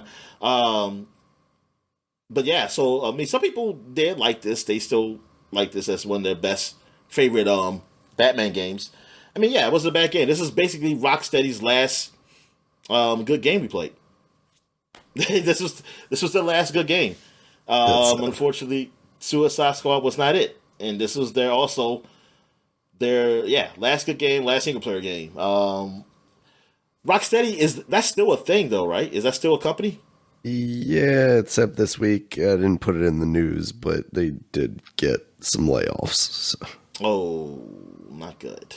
Yeah, not good, and it sucks because I wouldn't know. Like, was it ever told that the choice of Suicide Squad was that from the top, or was that them? I don't. I know there was a story, and it was like. It sounded like, if I'm remembering correctly, that is what Warner Brothers wanted to do, and then the guys were like, we can pull this off, I guess, and then basically ended up leaving because they were like, this isn't getting pulled off. Yeah. And now they're with Microsoft. Yeah, crazy. All right, so what's on this cover? We got hands-on with Halo 5 Guardians on here on the front. So that's cool. They got that, the forgotten Halo. Yeah, but it was at the time it was like a big deal. This is going to be the first new Halo for the new console, for the new generation. Also, we got the Edge Awards, of course. The winners of the Game of the Years. I didn't see this. The best video game books to buy today. Okay. Oh, I thought they were about to say they're the best video game book. But anyway, but yeah, video game books. Not today. What else I got here? Exclusive, the superhero game for the new generation. Talking about Battle Arkham Knight. They also reviewed Far Cry 4, Dragon Age Inquisition, Super Smash Brothers, and Assassin's Creed Unity. Super Smash Brothers. That was the Wii U one, right? Yeah. So I'm guessing, or the DS one. The DS one. They both came at the same time, right? Or did one come like a month after? Okay. All right. What else we got here? We got the Xbox magazine, which does have Halo 5 on the front. Multiplayer Halo as you've never seen it before. Yes, because it actually has you zooming. You never could use it. You would never zoom with unless it was like a scope. You would never have like actual aim button in Halo. You would just have to shoot from the hip. And this is the first time that they actually had that in multiplayer. Also, what else I got here? Also inside, you got Sunset Overdrive reviewed. Killer Instinct Season 2. I forget that Sunset Overdrive wasn't a launch game. It was a launch window game. Yeah. Actually, it wasn't even launch window. I was going to say, it was launch window.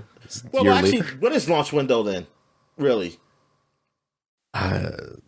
Depends on who you ask. March? March I was going to say, there was a time where they were extending launch window for like almost 12 months. Yeah, that's what I was about to say. So maybe that might be falling to it. But so you got that. You got Killer Instinct Season 2. Oh yeah, the Season 2 of the Killer Instinct game. Yeah. The worst Forza paint jobs, celebrate Xbox One's first birthday, Ori and the Blind Forest, Yeah. and Assassin's Creed reviewed. That was the bad one, right? Well, the one that was broken. Yeah, I'm pretty sure that's the French one we just talked about last time. Yeah, The Witcher 3, new details of the 2015's biggest game. Yep.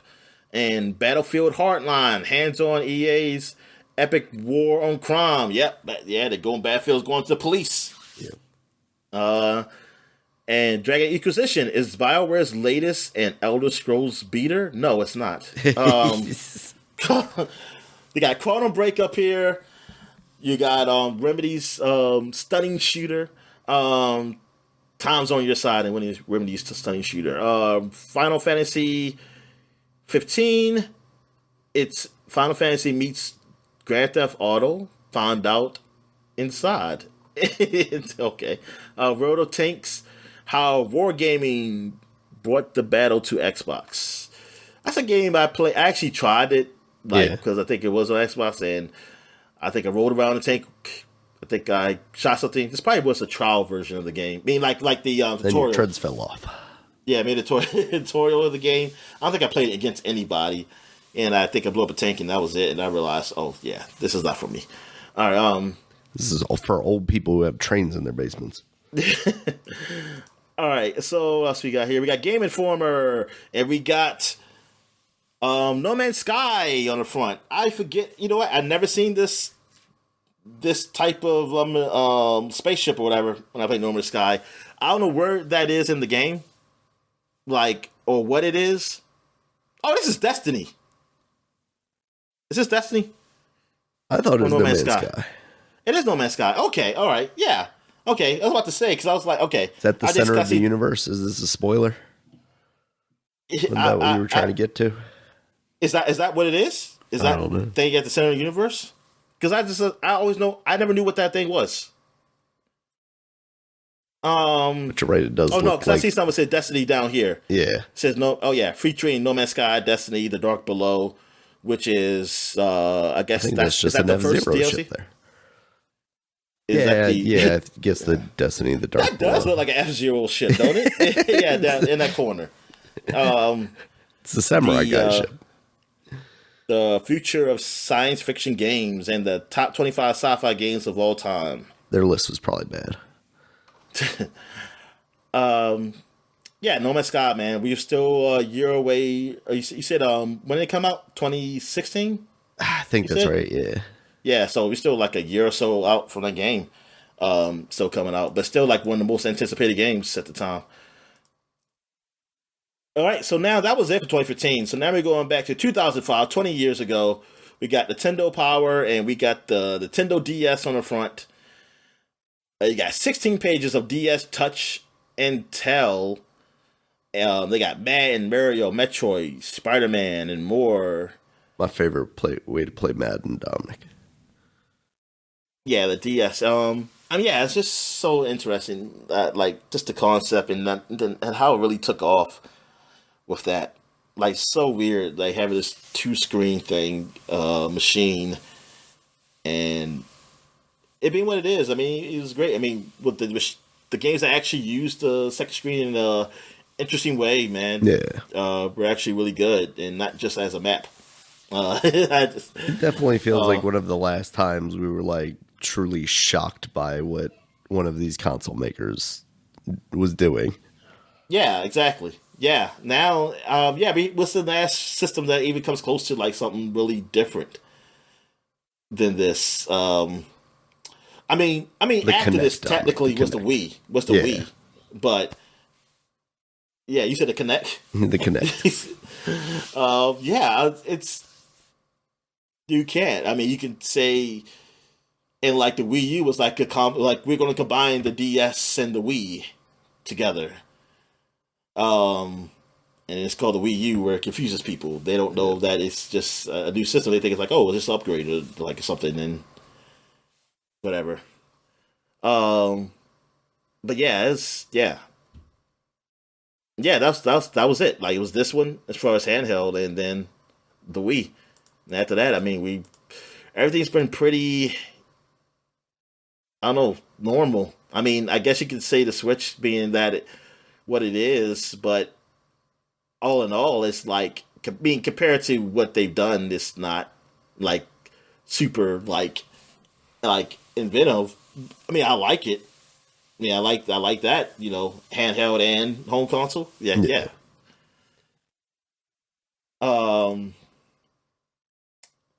All right, so that's it for that one. Then we got one more here to show off for 2005. We got the Xbox with Knights of the Old Republic on the front, the Sith Lords, and I don't remember this guy's name. I don't.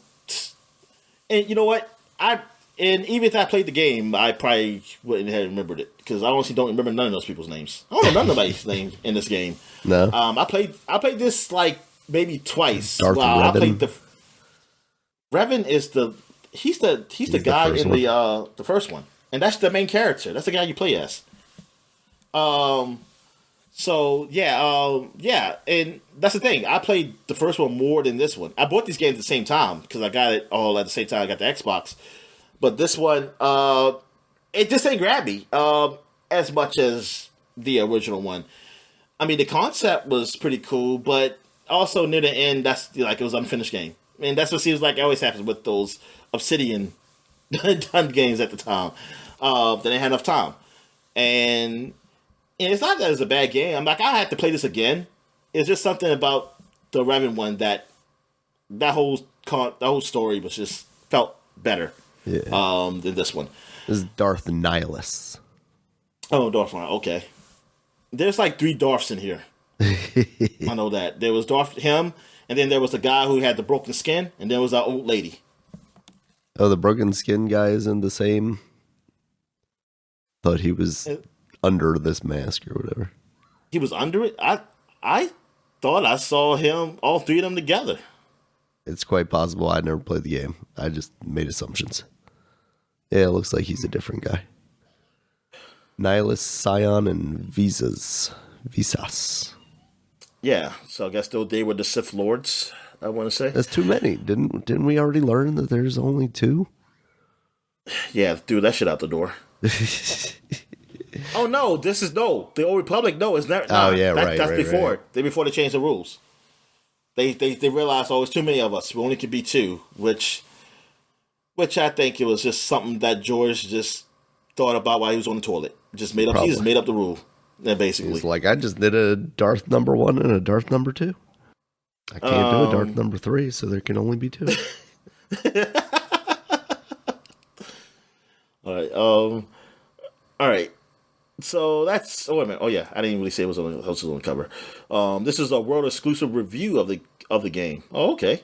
Oh, the game already. Yeah, it came out. Yeah. Also, you got here the game. The executive producer of Halo is making now. Stubbs the Zombie. I was excited about that game. And preview blowout. We got Mercenaries. Oh, the first Mercenaries. Republic Commando. Dead to Rights 2. And more. And you get a free poster inside too. Darth Nihilus did look cool, I gotta say. He was my phone screen background for quite a while, I think. Oh, really? Oh, darn. Nerd. Yep. Okay, all right. So the 1995. So now we go back 30 years ago to 1995 to Game Pro. And we got Earthworm Jim on the front. Earthworm Jim, like he was a huge character, man, in the 90s, like of the gaming world that it kind of just fell off. But he was seen a lot. Yeah. Like he was like a mascot for, even though it wasn't like a platform mascot. Yeah. Hold on. What company made the game? Made this game? What was he under? It's not Acclaim, was it? Because I'm like, I'm surprised. Now I'm thinking back. It's like I'm surprised there wasn't like a PlayStation or PlayStation Shiny game. Oh, Shiny Entertainment. Yeah. Wow. That was their basically their game. Yeah, I'm surprised. Like, they didn't do an Earthworm 3D game. Maybe it was the one to make it and it got canceled or something. I don't know. The latest release was Earthworm Jim HD on June 9th of 2010. That We doesn't haven't count. seen him in 15 years, Dominic. But what Earthworm Jim HD? What was that? That was the Xbox one. Just the original game on the Xbox, I think. But I'm just saying, like a 3D game, like how they were doing 3D characters. Yeah, like, they did haven't seen an Earthworm Jim game. 3D, but I don't think it was very good. It wasn't successful at all. I gotta see what that looks like. Yeah, that's an N64 game. So bad.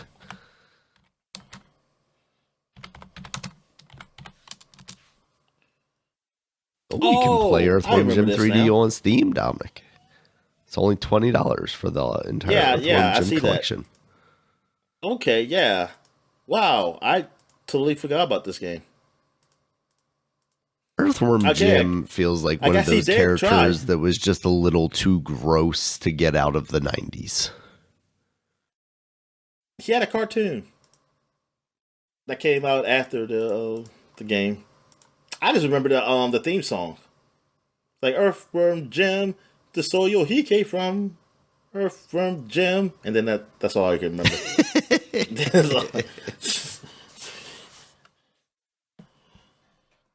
All right. So yes, Earthworm Jim's on the front here. You got Earthworm Jim's Underground Secrets for the Super Nintendo and 'Cause he's Genesis. a Pro worm. reviews. I get it. And, NBA Jam for the Sega CD. You got NFL 95. You got Doom on the Jaguar. And then you got Virtual Racing Deluxe for the 32X. I had that game. You had Mega Man X2. You also got Star Wars Arcade for the 32X. I didn't have that one. I had the X-Wing game, though. Ariel the Acrobat 2. And Zero the Kamikaze Squirrel. I feel like we talked about that game. Yeah, we did, because we learned that Zero the Kamikaze Squirrel was like an offshoot of Arrow the Acrobat. Oh, yeah. And we also got previews of Miss, Demolition Man, and FIFA Soccer for the 3DO. And I'm thinking this wasn't EA, was FIFA EA game then? Or this was some other brand? That's a good Like, question. when did EA get FIFA? Oh, there's a brand. Also got Hard Arcade games for 95, Killer Instinct, Samurai Showdown 2, and more. Also, the Mortal Kombat movie came out, Daniel. Oh, it was an Mortal EA Kombat the game, movie. Dominic. It was Also, an EA game? sponsorship from Adidas. Oh, okay. Yeah, the Mortal Kombat movie and Final Fantasy 3 Winning Strategies. I didn't really know much about Final Fantasy back then. Nah. Yeah, that's pretty much it. What else we got here? We also got Nintendo Power for 1995. We got Batman and Catwoman in front from the Batman Animated Adventures, The look at Adventures that of Batman and Robin. Chaos hits Gotham. Also, first look at Shoshinkai Report, Virtual Boy, and more from Japan's Big Show. Oh, that must be like their E3 or pre-Tokyo Game Show or Yeah. CES or something.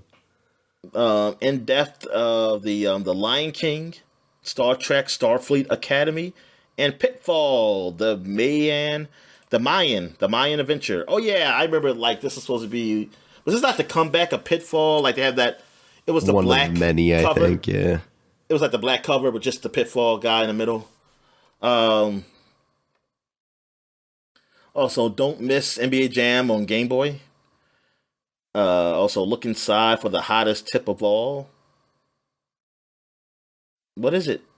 I don't want to look inside. All right. Also, Players Poll exclusive prize prop Stargate Glider. Stargate Glider. Stargate was that movie must have just came out. Is this about the movie, right? The only Stargate I know about. It would have to be, right? Yeah, and the TV show, because I remember this TV show, it did come out in the 90s, but it was, I forget how long after the movie it came out. What else we have here? We got EGM. We got Killer Instinct on the front. How you like these drawings, Daniel? They are spectacular. Okay. All right. I say that. I say They're not the that. same. They're not the But same as the other, like the Mortal Kombat ones we've seen on this cover. and at the time, I probably would have been like, "This is the coolest thing I've ever seen," because they're very like, I want to say like McFarlane-esque, Yeah. you know. So I probably at the time would have thought this was a very cool full gore. This look like this could be one of those comics in a comic book. Yeah. Like it looked like a drawing could be one of those comic books. Like, oh yeah, it looks nice. But like compared to like the actual things, like this, you could have just used like the game characters. But anyway, they probably have to want their artists do it. So Yeah, because this stuff always looks the same. So they've got to have somebody in house that's doing all these drawings for. All right, so Nintendo's Ultra Hot Fighter for the Ultra 64, Daniel. The Killer Instinct, all the fighters, all the secrets inside the magazine. Also, Samurai Showdown 2, Cosmic Carnage 32X, Zool 2, Jag. I didn't know there was a Zool 2. Kirby 2, Home Improvement, the game. Okay. So what you do? You just build houses or something? And I think it was just like a generic licensed platformer where like tools would attack you and stuff. I've seen it before. Well, yeah, you saw it in the intro of the damn TV show. Well, I've actually seen footage of it too. But yeah, it was just effectively that. Yeah, now that you remind me of that. It wasn't a real game, Daniel. But anyway, Are you going to tell me Nick Arcade wasn't a real game now too, Dominic? You can tell me those kids weren't fighting the wizard or whatever? Shockwave 2, Mega Man 7. What was Shockwave? I don't know. Super Street Fighter 2 Turbos, Power Rangers CD. I didn't know there was a Power Rangers CD, honestly. Time Cop and Pitfall CD. And also Nintendo's Virtual Boy. Look at that Virtual Boy. I think I'm watching Pitfall Sears. CD right now, actually. I think I did play this Pitfall game. Exclusive pics and details inside. I just remember, just seeing red digital shit and not knowing what the fuck to do. All right, what's this? First pictures of Nintendo's new 16-bit Super Nintendo Virtual Fighter clone. I'm sorry. Oh, I guess you're talking about Killer Instinct. Because I don't know any other fighting game. Man, I'm guessing you're talking about this. Yeah. Donkey Kong and Earthworm Jim Strategy. They were talking about ARMS even all the way back then. All right. What else we have here? We got Game Informer. And we got Rystar on the front. Oh, you see what? Okay, so Sega's newest superstar, also Pitfall, the Mayan Adventure. Yeah, it seemed like that's the really big deal. Yeah, I guess this is like the Return of Pitfall thing. Yeah. They paid all the magazines to cover their game. But anyways, can Activision recapture the magic? I don't know how this got reviewed, honestly. I have no idea. I must have rented it from like Blockbuster though, because I definitely feel like I remember playing this game, and it looks nice. Nah, I don't know what the back of the box showed on Pitfall, but I think that the front of the box was enough. Like I didn't give enough information, man. So I was like, I don't know what this is. I'm not going to try it. Plus they have Mega Man X2, Final Fantasy Star 4, and Bassin's Black Bass. Okay. You also got G.I. discovers the secrets of Donkey Kong Island. And join Beast and his fellow mutants in Capcom's X-Men. Which game is that one in 95? Is that a Super Nintendo game or something? Or 1995. The arcade game? X-Men I don't know. So that's it. So Rystar, was that I know we talked about the game.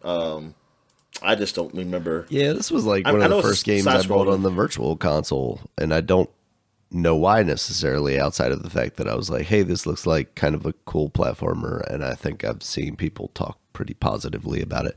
This is the mascot that should have been for Sega, Dominic. No. Sonic's lame. Should have got Rystar. He's so lame that he has a movie that has two sequels after it. So he's so lame that his movie is better than any of the video games he's released in the last 30 years. Oh, whatever. No, Sonic Mania. Sonic Mania and Sonic Boom. Sonic Boom, got it. It's like the Sonic Boom Rise show is of good. Lyric. The Sonic Boom show is funny. I don't know about the game. Not funny. Not funny at all. All right, so that's it for the flashback segment. So we're going to take a quick break. When we get back, we'll get to the gaming news, which is not much. All right. And we're back. So let's get to the gaming news. What we got, Dan? All right, Dominic, the only thing I really have here is Assassin's Creed Shadows has been delayed from February to March 20th. Giving it a little more time in the oven, it sounds like, which, it had already been delayed out of last year. Things aren't looking so good for Ubisoft. I still have high hopes for this game because it's, like I've said in the past, the most promising Assassin's Creed I've seen in a while. It's probably for the best. There's quite a bit of things coming out. Just because of the black guy in there. The wokeness, yeah. That's why. And the woman ninja. Yeah. Is that why? That's why. I love it. You libtard. Oh, no.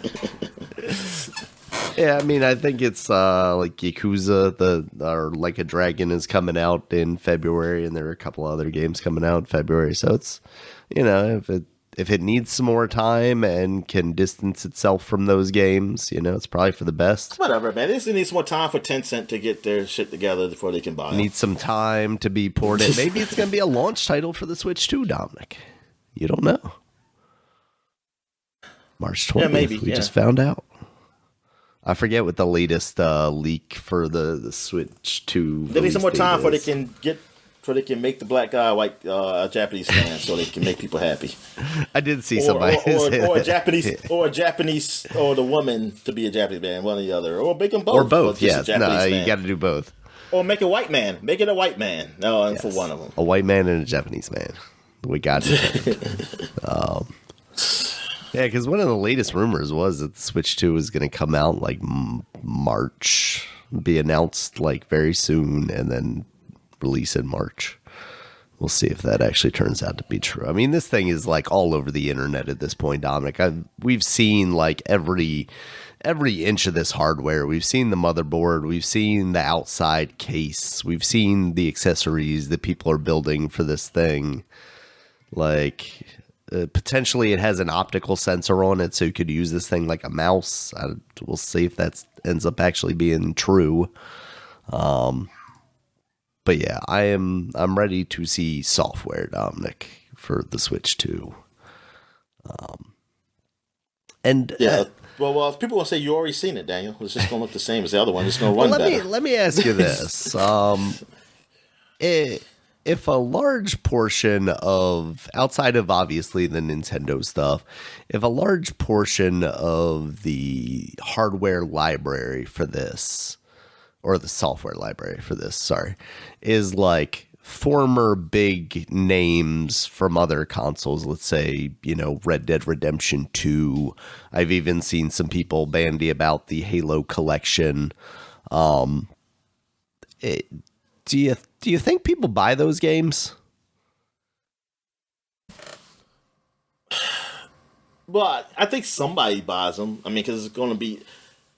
Because if the Switch 2 have sales that's kind of similar to the Switch 1, somebody buys it. But I don't know. I don't know. Are they going to be big sellers? Like, I don't know, honestly.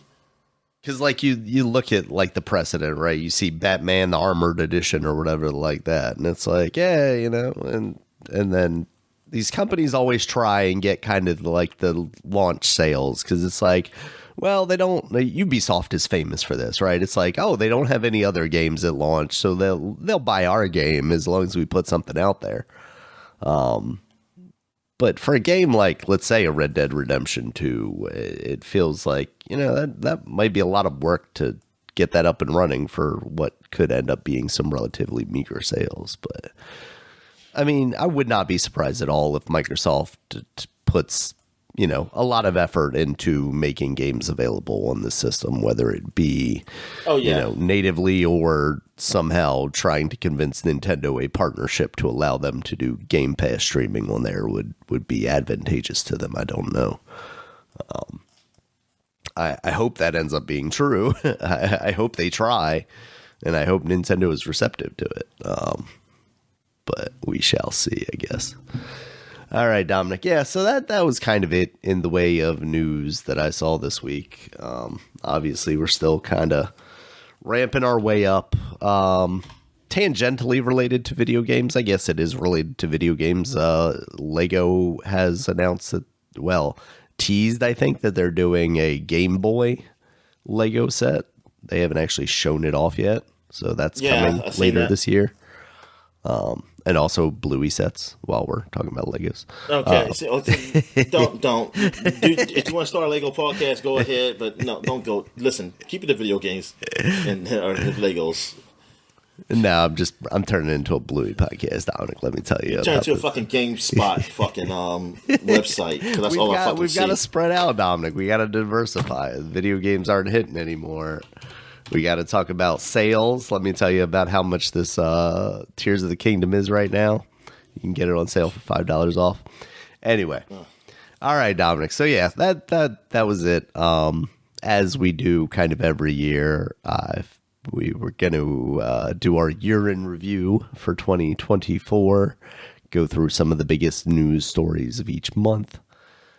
So we'll kick that off. January, I didn't really have anything. We did have like the Xbox Developer Direct there. They showed off like Indiana Jones and Avowed and whatnot. But I'm sorry. So you got to do like a big announcement, year in review or something like that. All right. Year in review. Woo, woo, woo, woo, woo, woo, woo. Is that better? Yeah.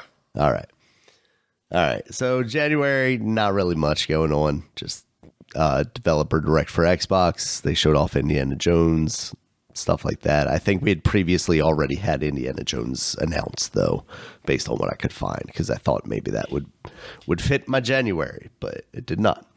February, we saw Disney collabing with Fortnite. That was the announcement of their next big thing, which we still haven't actually seen any results of. But I'm sure eventually we will see an entire Disney Dreamlight Valley, but where you can shoot each other or build things, I guess. Next, we also had a Sony State of Play where Kojima revealed his new espionage action game. He's getting back into the Metal Gear genre, I guess you would say. I totally forgot about this. Yeah, me too. There were a couple of things where I was like, oh yeah, they're doing something, aren't they? Scient. We'll see what he's doing with Xbox first before we get to this. Yeah, if anything at all. Yeah. Speaking of Xbox, this is the first time we kind of got the hint that the Xbox was done for, Dominic. This is when they had that Future of Xbox event and announced that Hi-Fi Rush and Sea of Thieves and Grounded were all coming to other consoles. This is where they announced they were going third party and not making consoles anymore. Yeah, well, they didn't say that. They might as well have, Dominic. They stabbed me in the heart. After that, Toys for Bob, they separated themselves from Microsoft after the Activision Blizzard purchase. And then later on in March, they then got funded by Microsoft. So no bad blood, seemingly. And hopefully they're working on, seemingly they're working on a new Spyro, but hopefully they are working on a Banjo-Kazooie at some point. Actually, no, is it Spyro that they were teasing?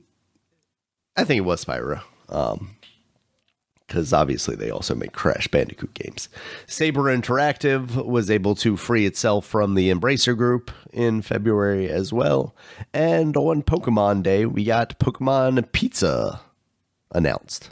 Pokemon Za, which we haven't really seen anymore. Yeah, I still really think about a real Pokemon Pizza. It's like, I would love that. Let me call up Domino's, see if they can make that happen. It'll just be a regular shaped pizza. Some real Pokemon meat on there, like some Pikachu sausage or something. They dyed the sausage yellow. It's like, you understand the sausage would still be red, right? No, it's yellow.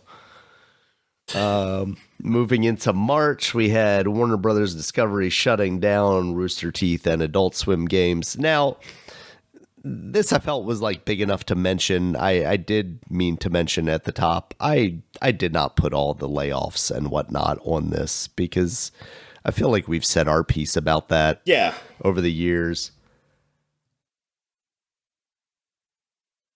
Sorry, I had to sneeze. Okay. So I just wanted to kind of, we can say our piece about it now and just kind of move on with the more positive aspects. They also said, there you go. Nice. Yes, and we spent a lot of time last year talking about how sad and ridiculous a lot of these layoffs were.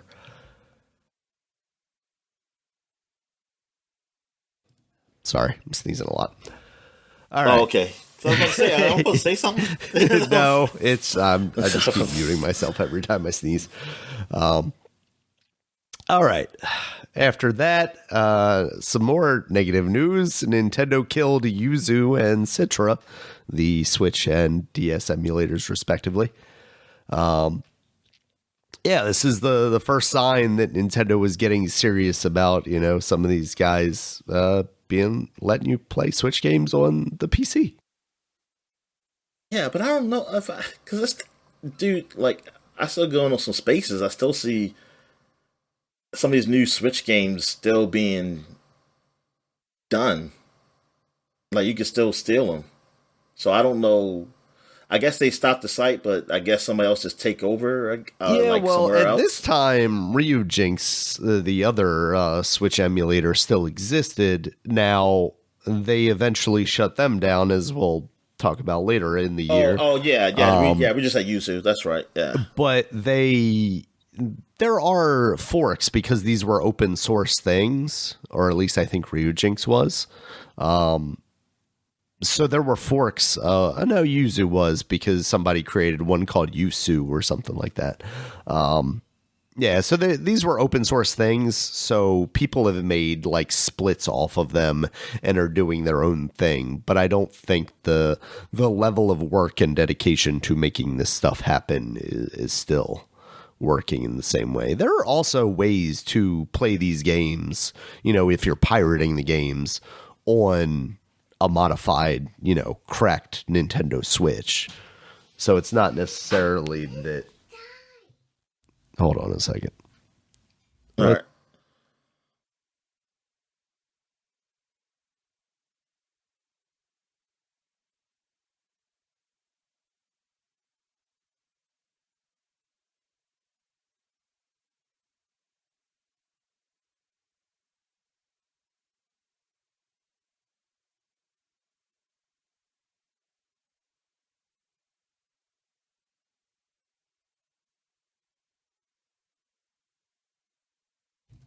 Sorry, the tablet died on her, so she was like, "Oh my god!" Oh, okay. All right. Sorry, what were we talking about? The emulation stuff. Yuzu. Yeah. Yuzu. Yeah. Yeah. So they're still out there pirating stuff because you could potentially play it on a cracked Switch. Because we both have relatively early Switches, right? Before they did like the extended battery to try and convince people to buy that one because it no longer had the like hardware vulnerability in there. Something I've never explored because it's my only Switch and I don't want to buy another one if they like hardware banned me or banned my Nintendo account or something like that. But maybe one day once the Switch 2 exists. No, already banned already, Daniel. They're gonna say, oh, what's this account? What's this account? And so he just stopped him from buying games. Yep. Oh, I'm sorry. Nintendo wants me to not give them money. They're like, no, we just want you to give us more money. All right. This is also when we saw do everything all over again. Yeah. This is when we saw the return of Multiverses, Dominic. They had taken it down at the end of the previous year, but they actually had to come back. You know, I don't know about you, but I did not necessarily expect it to make a return. So it's kind of nice. I mean, it's obviously not, you know, it's not a Super Smash Brothers replacement, and I don't know that it's even getting that much attention right now. But you know, for the people that bought stuff while it was in beta or whatever they were calling it, to actually have a game that they can play, I think is a positive. Plus, there were McDonald's toys. They had McDonald's toys? Yeah, except they weren't really toys. They were puzzles that came in little tins. They were double-sided puzzles. We have 2 of them around here. This is the first inkling, I think, that we had of like actual PS5 Pro specs in March. Obviously, that will be officially announced later in the year, but we had already seen at this point kind of what we were going to be getting into later in the year. And 2K was able to purchase Gearbox out from Embracer. So this was Embracer's kind of downfall this year, until they eventually split into a couple different named companies that were all unserious. All right. In April is when Sony began to require PlayStation Network ID logins for Helldivers 2, and people got very mad about that. So they walked that back, but have instated that with all of their future games. Yeah, because even Last of Us 2 Remaster is going to have that. Mm-hmm. Yeah, and it makes a lot of sense. That didn't happen. I keep thinking that game already came out. I mean, the game technically, yes, the game came out, but the remaster already came out, and it still has. Fucking God, this is so ridiculous. This is ridiculous that Sony is doing this. Can't letting them get away with it, Dominic. Yeah, I mean, this is so sad. Like, this generation, and I don't know how it gets better, honestly, because I just think they're gonna keep doing it. Yeah. There's going to have to be some new games, yes, because you can't just do a remaster. Well, we'll eventually get Last of Us 3, but not before we get, you know, the PS6 version of The Last of Us and The Last of Us 2. Yeah, obviously. It's just, it's ridiculous, man. They're going to be The Last of Us 8K edition comes with the television show on the same disc.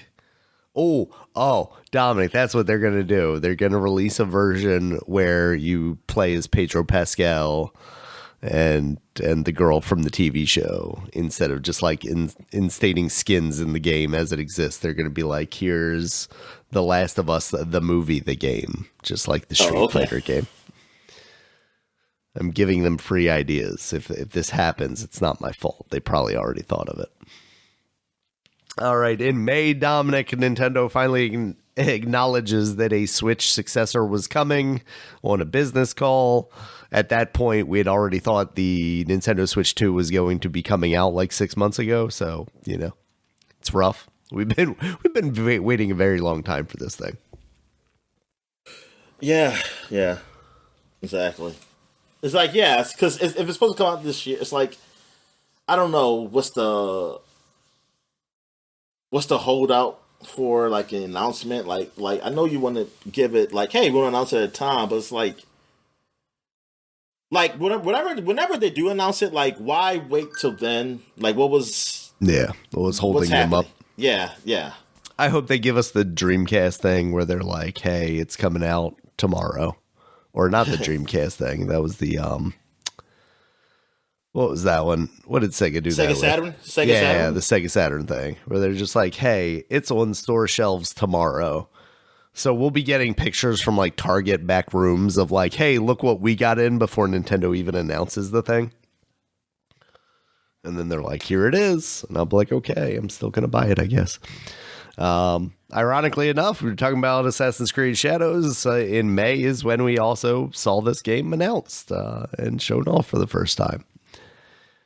Xbox closed Arcane Austin and Tango Gameworks in May of last year. This was kind of, an additional betrayal, it felt like. They were already saying that they were moving to more in a third-party direction, and then they're shutting down what we felt like was, two of their major studios at the time. Obviously both, I was going to say both had faltered, but one, Arcane Austin, had obviously faltered a little bit with Redfall, but Tango Gameworks had just put out Hi-Fi Rush to great success, at least critically. Now they will also tell you financially it was a success, but seemingly debatable since they then proceeded to shut down the studio and not keep the IP. This is also when we saw IGN acquire Eurogamer, VG 24/7, Rock Paper Shotgun, and GamesIndustry.biz.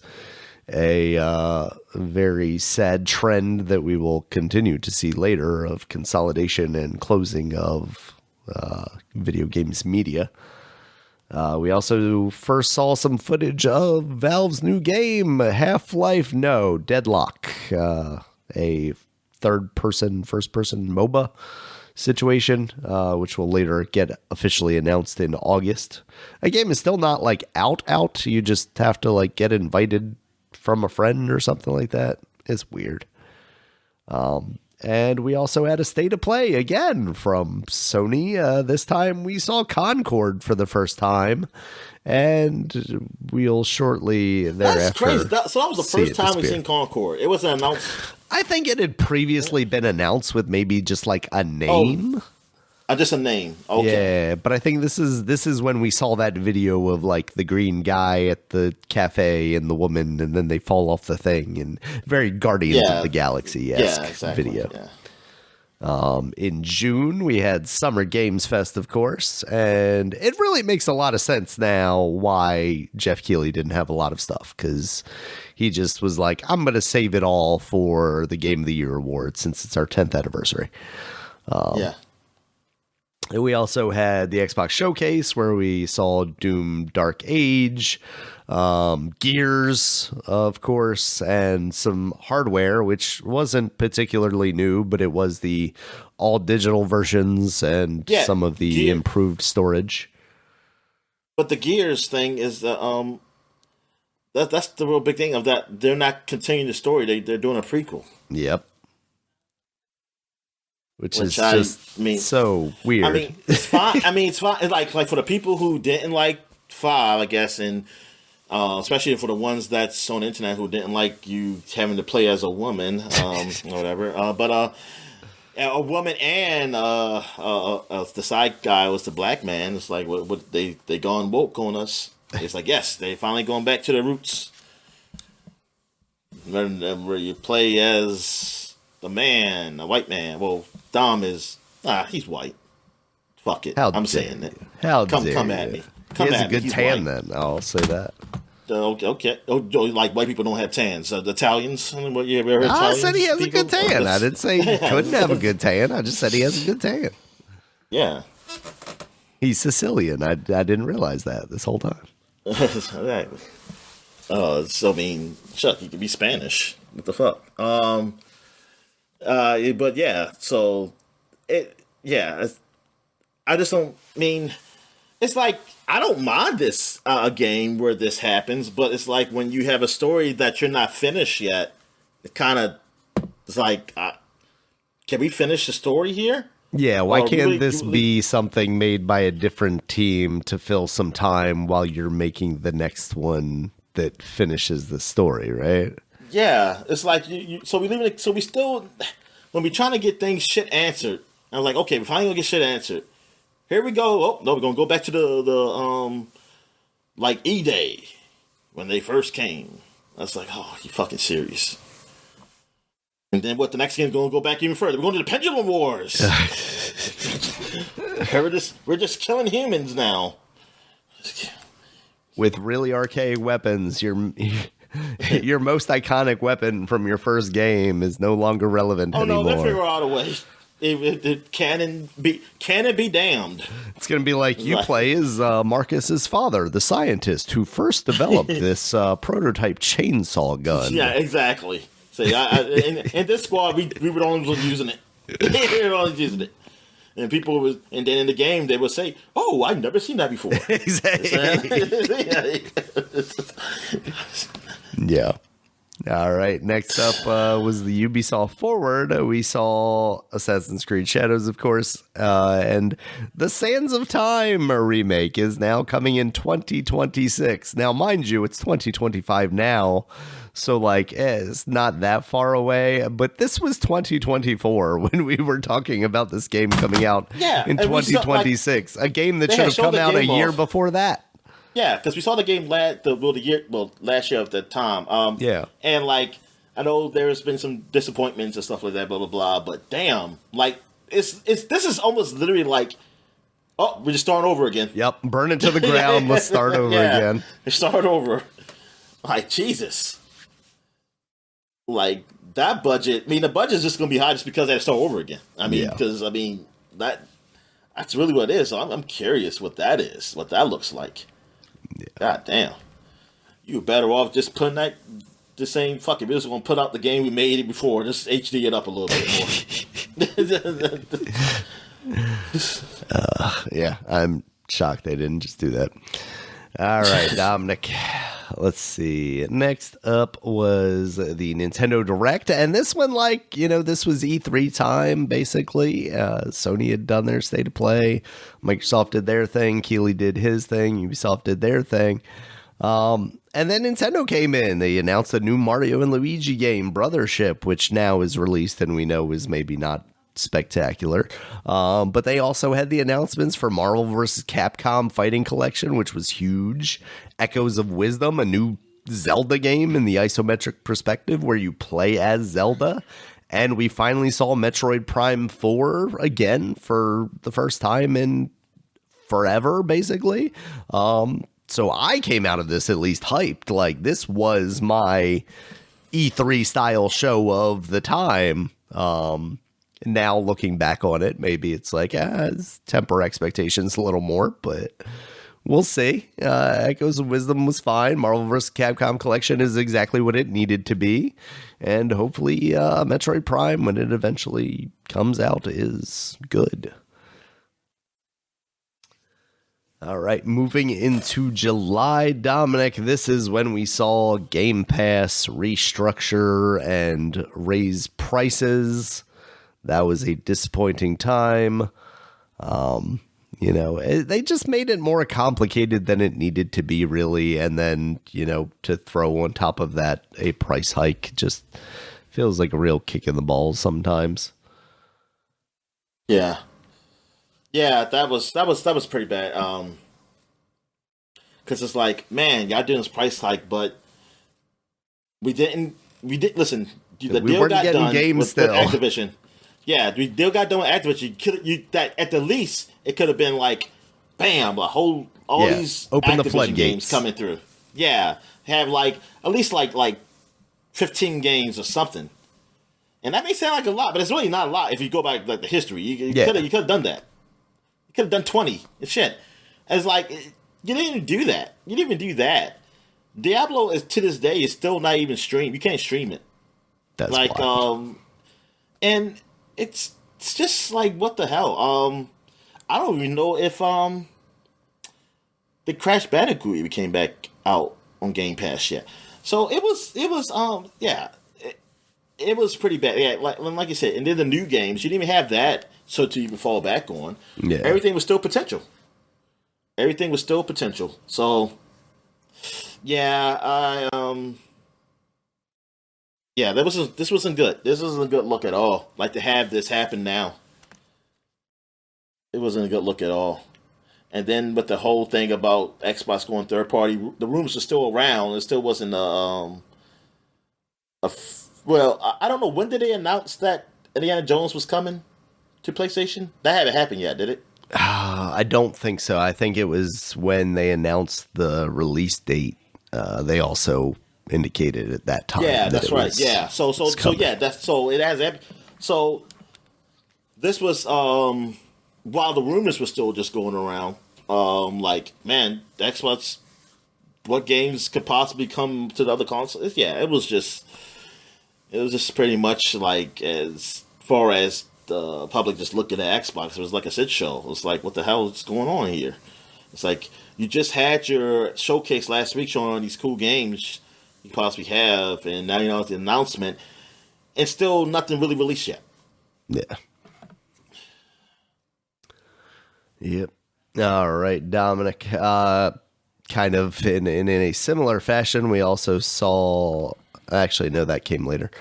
This one is GeForce Now was added as an option for streaming on the Xbox, which is a cool thing. Like it does show you that Xbox is kind of like more open to these things, because this is in a similar fashion if like Sony was willing to let Microsoft stream their game. You know, can I stream an Xbox game onto my PlayStation? So I think that's pretty cool. Probably also a result of, you know, like the EU stuff where it's like, yeah, you guys are streaming Monopoly. We don't want that to happen. Otherwise, you can't have this Activision Blizzard deal. Yeah. And then I said I didn't really have like this layoff stuff on here, but I felt like this one, again, was big enough to warrant it.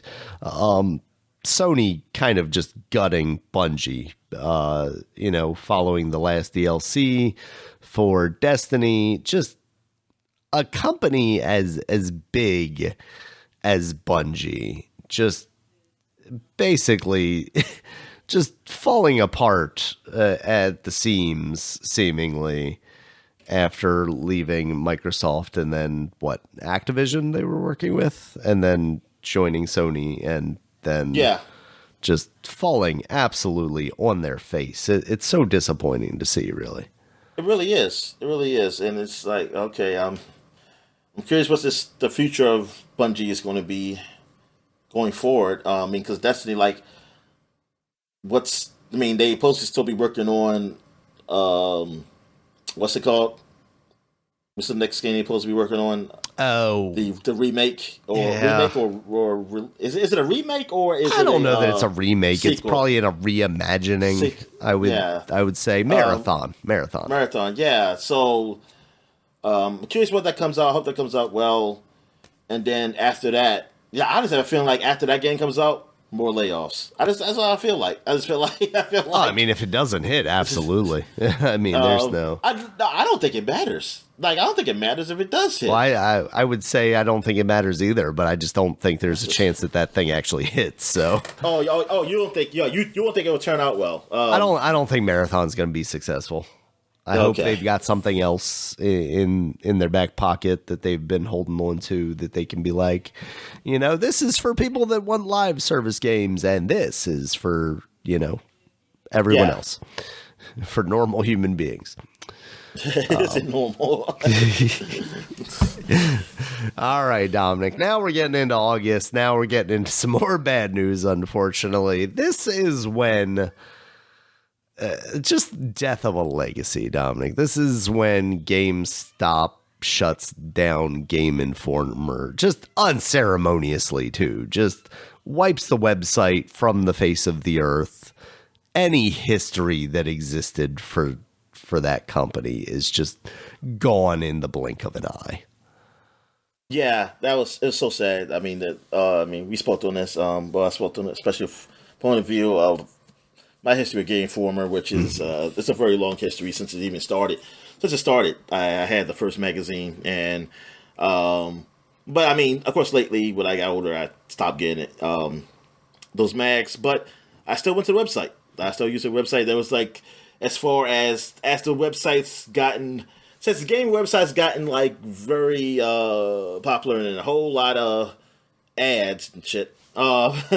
They were the easiest to go through because they ad blocker, and they looked manageable. Like that is manageable and easier to get the news than any other site I could really get to. And they were pretty late. They were pretty late to the game as far as the online. I remember, like, even when they did have a website, it was just freaking bare. They weren't still the best ones. Like, still the best place to go to was, I mean, you had at the time, it was still IGN, GameSpot, trying to think of another one. Even, well, it wasn't called Games Radar. It was other places. Like, they just kind of just started. And then as they went on, they done revamps, they got better. And I remember they were even late to the podcast game too, because all these other places had podcasts, and like they were the biggest magazine guys. They were still getting exclusives as far as like content for the magazine, because people would talk about their magazine on their podcast. Say, hey, the Game For, or the websites saying like Game For had this, and then talk about it. Yeah, but thing is, like they were prominent though. It was so one as far as media and gaming, they were the most prominent. They were the last of the batching of like the magazines. Truly, gaming, yeah. Except for Edge. I mean, I think Edge is still going on now.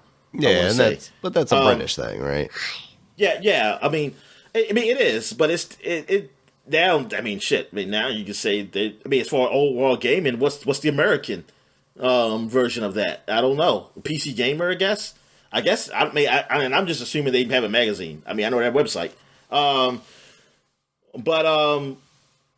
Yeah, it's they were like they were the biggest ones. They were the biggest guys out there, and it was like, oh, at least they were keeping basically something from the '90s that's still happening.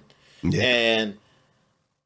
And then for them just to go out like that, like not even to say like something like, oh, look, like something where it's like, darn, we're not going to be here in a couple months. Like the next issue is going to be something last, so like this. At least something can be ready. Like I would be like, you know what? We're just going to announce like, hey, we're not going to have you guys for this, and like those guys can work on the last issue or something, or like somebody can work and like they can find a job, but like have something that happens where it's like they can put something out and people gonna be ready and like, oh, good, so we know this is happening and things, and then price something or like sell it to somebody like to get something from it where like, oh, the website can still be up. Maybe somebody they sold it to somebody, say, hey, as long as they have it, we know they can buy this license or whatever, or what in something. Yeah. Or if one of the guys wanted to buy it, yeah, because I think what's his face would absolutely be into it, because all the stuff they've been doing on MinMax to try and preserve Ben Hansen, they've been trying to preserve a lot of that stuff through MinMax. Yeah. So, but yeah, it's like just to go away, just to disappear. I mean, like, how could you not see the value in at least that name? Like you said, to let someone buy it and use it or something. Like, it's just wild. It's so, yeah. It's like, just to let it go. It's like, this could be Superpod presented by Game Informer. It sucks. It really sucks that it just went out that way. And now, like, it's like, man, it's like a little piece of history is just gone. Like, it's just like a legacy is gone from that type of space. I mean, just the way it's gone. Like, one thing, things don't last forever, but just to be dropped off like that is just really upsetting. Absolutely. All right, Dominic. One positive note, though, Krafton, the publishers behind PUBG, they resurrected Tango Gameworks, and they've got the IP and the studio name, and they were allowing employees who had been, let go to come back under that name. So that's pretty cool. That's a positive in the year of what was pretty bad video game news. We also had... that's good. Sorry. Oh, no. I'm just disagreeing. That's good that they was able to find someone to pick them up. Yeah. I mean, because especially after they've done something, they put out a good game and maybe it didn't sell and got well, punished. And that sucks. Yeah, and that sucks. But but it wasn't like you put out a bad game and it didn't sell. Because we see that a lot. We see something like, oh, they didn't sell, but there's also was a bad game. It was like, it's like oh well. Yeah. It's like I mean, it still sucks, but it's like, it was also a bad game. I mean, it's unfortunate that it couldn't be made. With this, doing something that's actually turns out well, and then the sales weren't there. It's almost like, to me, it's almost like, nah, Microsoft's got to take the loss on that one, because in especially reality, when they shadow dropped it too, that's your fault. know? That's your fault. It's not their fault. They can't promote it. I mean, they can promote it as much as they can, but you're the guys that got to promote this game. And you shadow dropped it. You chose to do it that way. Yeah, exactly. This is on you. And look, your console ain't the biggest seller. I mean, that's is what it is. But that's not their fault. And you still haven't put it out on the Switch yet. And this is the guy, and these are guys that can put up quality games. So at least you have, like, you just getting rid of them is like, oh, because of like the sales. It's like, but dude, I'm getting your Game Pass stuff. Like, I need some good content. You're taking away good content. Yeah. Especially now that you're going third party, I'm like, what the fuck, man? You could have kept. I wish you would have kept those guys. Maybe they could have got something and got more sales from from the having now you be able to put on everything. Yeah. All right, Dominic, let's see. Next up, Gamescom happened. There wasn't really much in the way of big news there either. Again, it feels like Jeff Keighley I mean, he probably didn't necessarily have these stories before the Game Awards, but at the same time, it feels like, oh, maybe all just the big stuff stays for the Game Awards. September, we saw Concord release and then immediately get shut down within a week. That game was crazy. Out of the store. That is freaking crazy. Unprecedented. Like a game that seemingly cost a lot of money. And to be showed off that year. Yeah. It was first showed off that year. I mean, and to come out and then gone. It's like, damn. That's something.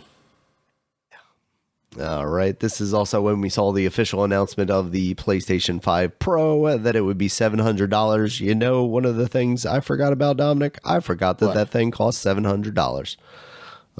Yeah. Oh, you did? Mostly because I have no interest in buying one whatsoever. But like, man. But the people who bought one, Daniel, will tell you how good it is. Just like the people who bought Cybertrucks. I mean, that's fine. I'm happy for them. You know, it's good and great. It's awesome, whatever. But yeah, I haven't thought twice about that price. Maybe past looking at the website when they released that Celebration PlayStation 1 color scheme one and going, man, $1,000? I don't think so. And the people who bought the Apple glasses stuff. What was that called? What was that thing called? I keep want to say HoloLens. But yeah, I was going to say Google goggles. The Apple Google goggles. Yeah. What is that thing called? Apple Vision Pro. That's what it is. Yeah. And I mean, that probably is great, but it's like, man, for that price, it's like, it could be anything it wanted to be, but it's just not that. How much was that? $10,000? Or am I just exaggerating? It was in a car. I thought it cost like what a car would cost, like $4,000, like years ago. Okay, $3,500.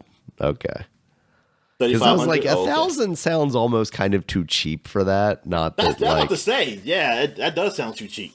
Because I was like, man, for $1,000, maybe consider what I'm gonna say. Well, that's close to the phone price. It's not close to the phone price. That is the phone price. That's less than the phone price at that point. Well, that's what I said. It's close. I thought the phones were more. They're not more? Yeah, they are. They're like 13 now, I think, for one of the decent ones. Let's say I'm on their website. Let's see what a regular 16, not even the Pro. Okay, well, a 16 is only $799 only. And a 16 Pro is not $999. Okay, so they're actually maybe cheaper than I thought. Okay, so it's close. So yeah. Okay. So it costs more than the phone. Okay, and it was close. But it's Either way, yeah, still expensive, still a very niche product that maybe doesn't even have the same levels of usability as some of the other things that we have seen in the VR space. yeah, really. All right, Dominic, next up, Nintendo sues Pal World developer Pocket Pair. They're coming for the jugular a year after the game came out.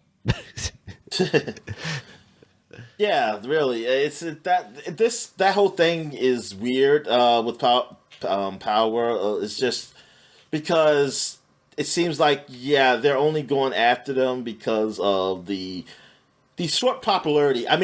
Because it could stay like fairly popular Power World.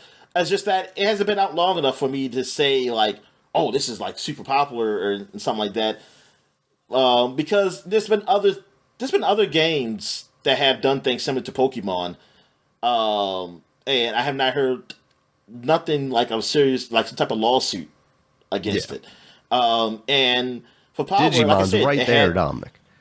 and Power World is like okay, like it's only been out for going on and it's not even officially out, it's still the beta, but out for like a year. I mean, it's coming close to a year now, and it's like, dude, this isn't hurting you. First of all, it's not hurting you because it's not even on your system.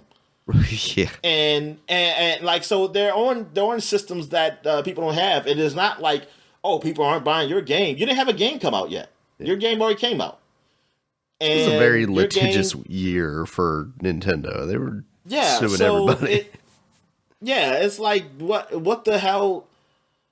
And they're not doing. What do they do? Like, and then they're suing for like the like not like what people were saying, like, oh, these Pokemon, they're very similar to what the Pokemon are. And it's like, yeah, they are. I mean, I ain't gonna lie, they say they are, but it's not enough that I care like to sue. What's it actually doing to you?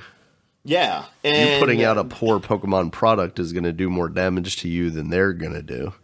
Yeah, and then the whole thing, oh, like a ball mechanic, like I think that's bullshit. I think that's a bullshit thing to have where you can have that patent.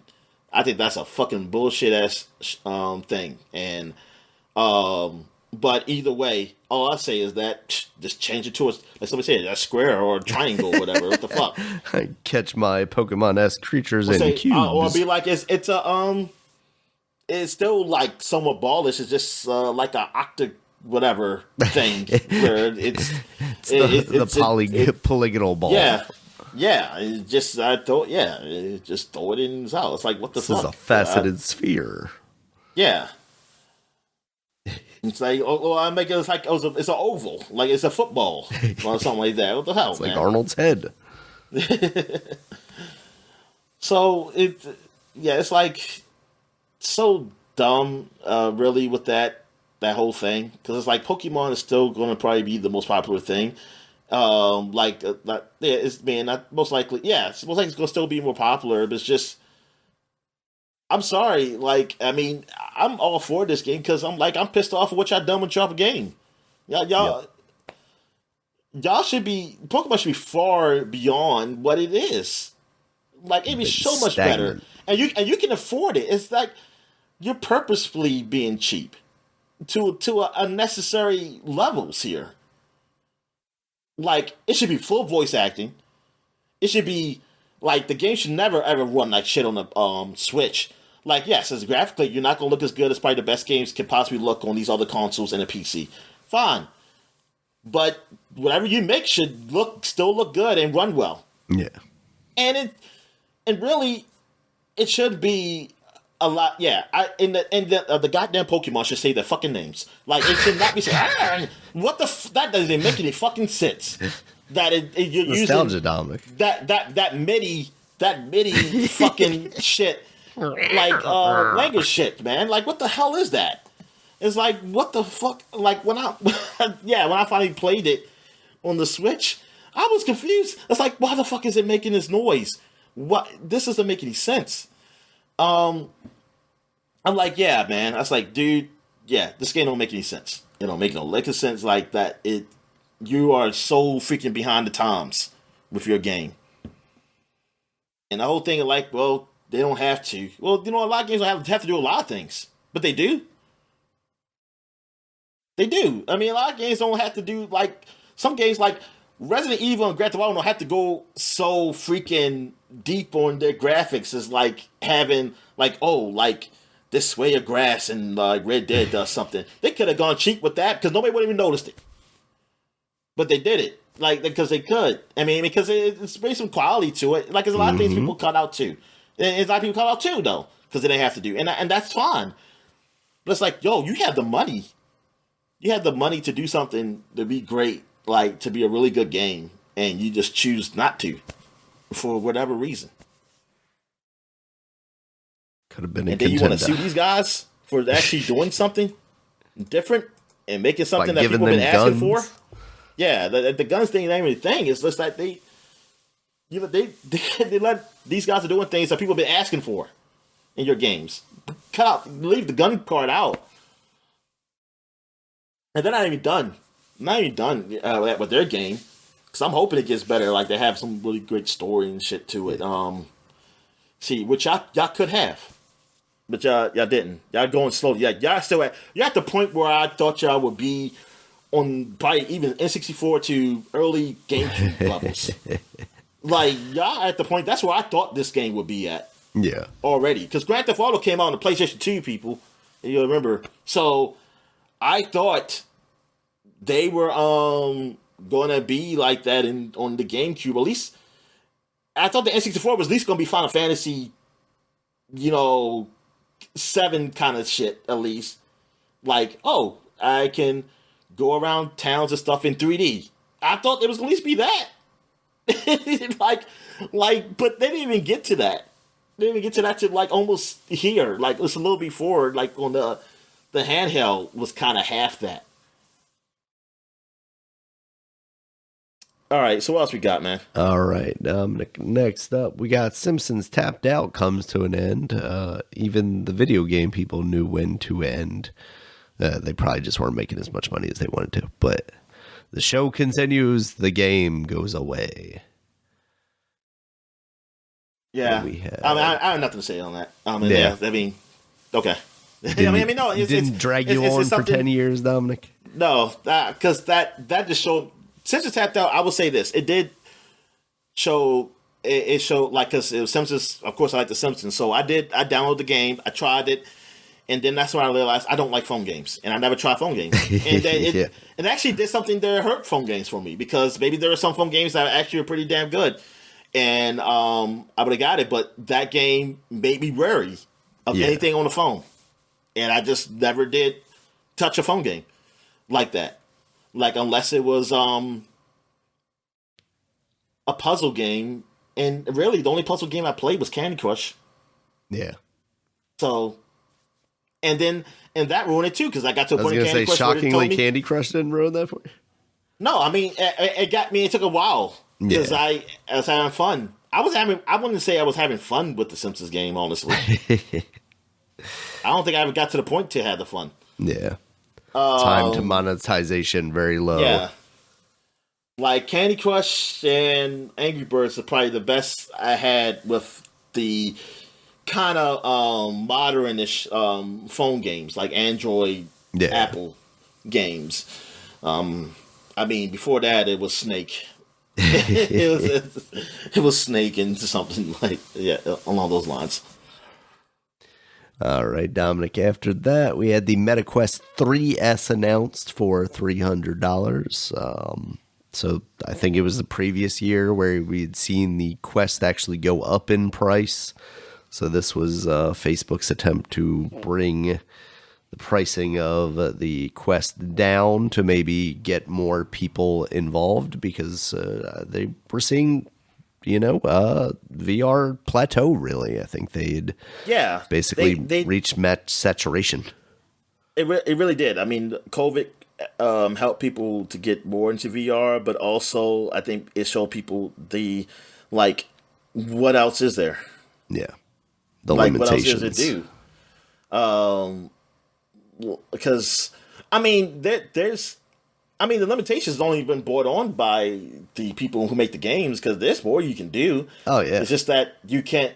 you're not sure they're about the not doing return it. on investment. Is Oh yeah, what they're yeah, and concerned that's the about. thing. Yeah, exactly, and I understand that, but hey, it only can be some return if you put something out. Yeah. You know, I mean, I'm sorry.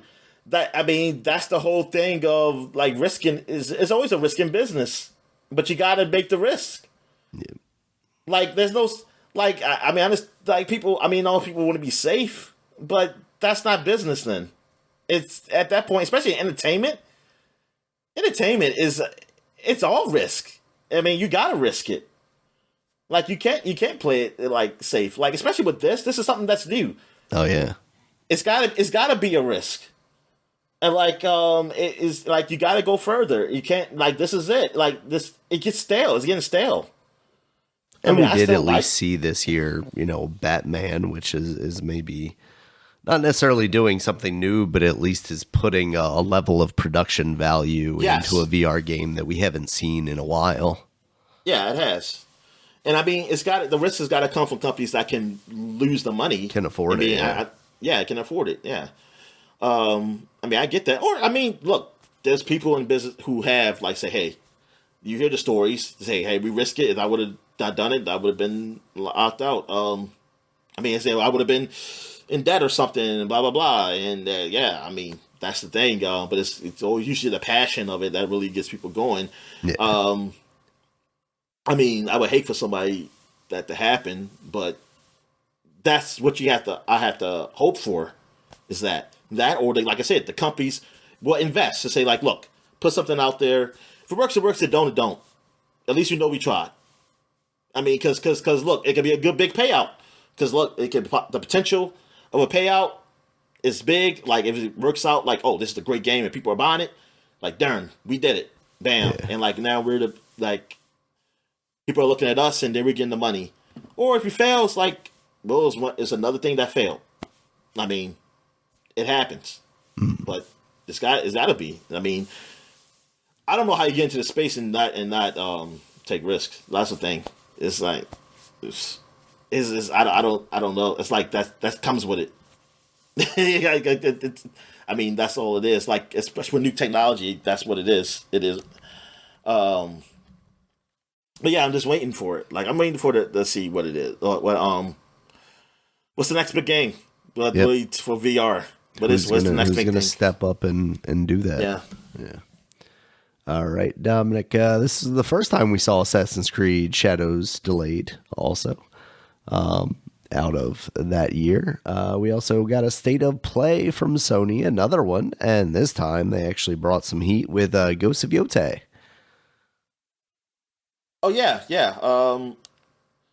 I mean, the Ghost of Yotei. I mean, it's good. Like, hey, they're doing a sequel. Even though, I mean, as you see, like, I don't know what the real if this really outrage, but let's just say for the sake of just the internet, like, because I was looking, like, I had to stop, like, I'm mad that on YouTube, on TV, it doesn't give you the option to do, like, hey, I don't want you to suggest this to me. I had to go on the PC or my phone to do that, to say, like, don't suggest these videos to me. Because they were showing videos of, like, this guy on Yotei. Well, I think I'll listen to him. I listened to him talk about one time about the Dragon Age stuff. And like, I know where he falls in line of. And I love that he talks like he's being, what's the word I'm going for? Objective. I love that. But it's like, but you're not. But I mean, like, okay, yeah, you know what? In a way, yes, you are objective, but you're objectively going to always be against. From their perspective, they're objective. Yeah, yeah. It's like, you're not. Because, especially after the Yotei stuff, as you say, because he starts off the video, because the thing is, the only thing I ever seen was Dragon Age Vega, so I don't know what else he talks about, because he could be objective about that and didn't talk about other things, differently. So I listened to this. I was like, let me listen and see what he says about this. And he said, this is Yotei came out. People are probably, this is another point of where the developers are like the developers are not listening to their fans about their favorite character. And I was like, what? You talk about the guy? It's like, really? So, like, it's like you're almost telling them that. I said, wait a minute, time out. Like, the game hasn't come out yet or anything. So you're already, you're already, like, seem like you're set up to be bad developers because they want to move on from the character that was in the first game. Who, I mean, will be dead now. Yeah. Because they're playing a different, like you always say, like, oh, no, they got to continue his story. I mean, I don't know how the game ends. Like, does it end with a cliffhanger or something that these people, that these people are, like, so angry that they, like, they not continue his story? Because from what I've seen other people, it's like his story ended or something. But I don't know. But it seemed like, yeah, they're making a new game with a new character, and it happens to be a person who's a woman, and it's like, okay, what's the big deal here? And like, it seemed like I'm just complaining because, like, she's a woman, and I don't know. I was like, did the story not end? And I just feel like the way I'm getting a feeling of is like that story ended or something like that. I don't know, man. It just seems a little weird. It seems weird that people are very angry just because you're playing as a woman, and like you have no other details really much on this game. Yeah, I feel like if they had written a story that they thought needed to continue, they would very much have continued that story. They would very much continue that story. Yes, yeah, because like, why else would you not continue that story? That's right. Gears of War people, why would you not? Well, they said they're the other way. It's like, oh no, we gotta go back to Marcus time and stuff. This whole post Marcus stuff ain't working for us. But yeah, I don't know, man. It's yeah, that, like I said, that whole thing is weird. Like it comes off weird. Like I was like, dude, y'all people be mad and not games. Y'all just mad at the content of the game. And I'm like, you know what? If the game comes out still to be pretty good, still a good game as far as gameplay, then it doesn't matter. Like that, I don't know. And like, I don't even know nothing about this game enough to say this is bad. Like, oh no, they replaced him with the woman when technically they didn't replace him. It's just a new story that's made by the same guy, because it's not, what's the title of the game? I know Yotai. What's the title of the game? Ghost of Tsushima. Ghost of Yota. Okay, yeah, it's not even like Ghost of Tsushima 2. It's Ghost of Yotai. Yeah. So I don't know, man. It's just the outrage. I can't see it right now. Like the only outrage I can say is like, oh, the game turned out to be bad. That's it.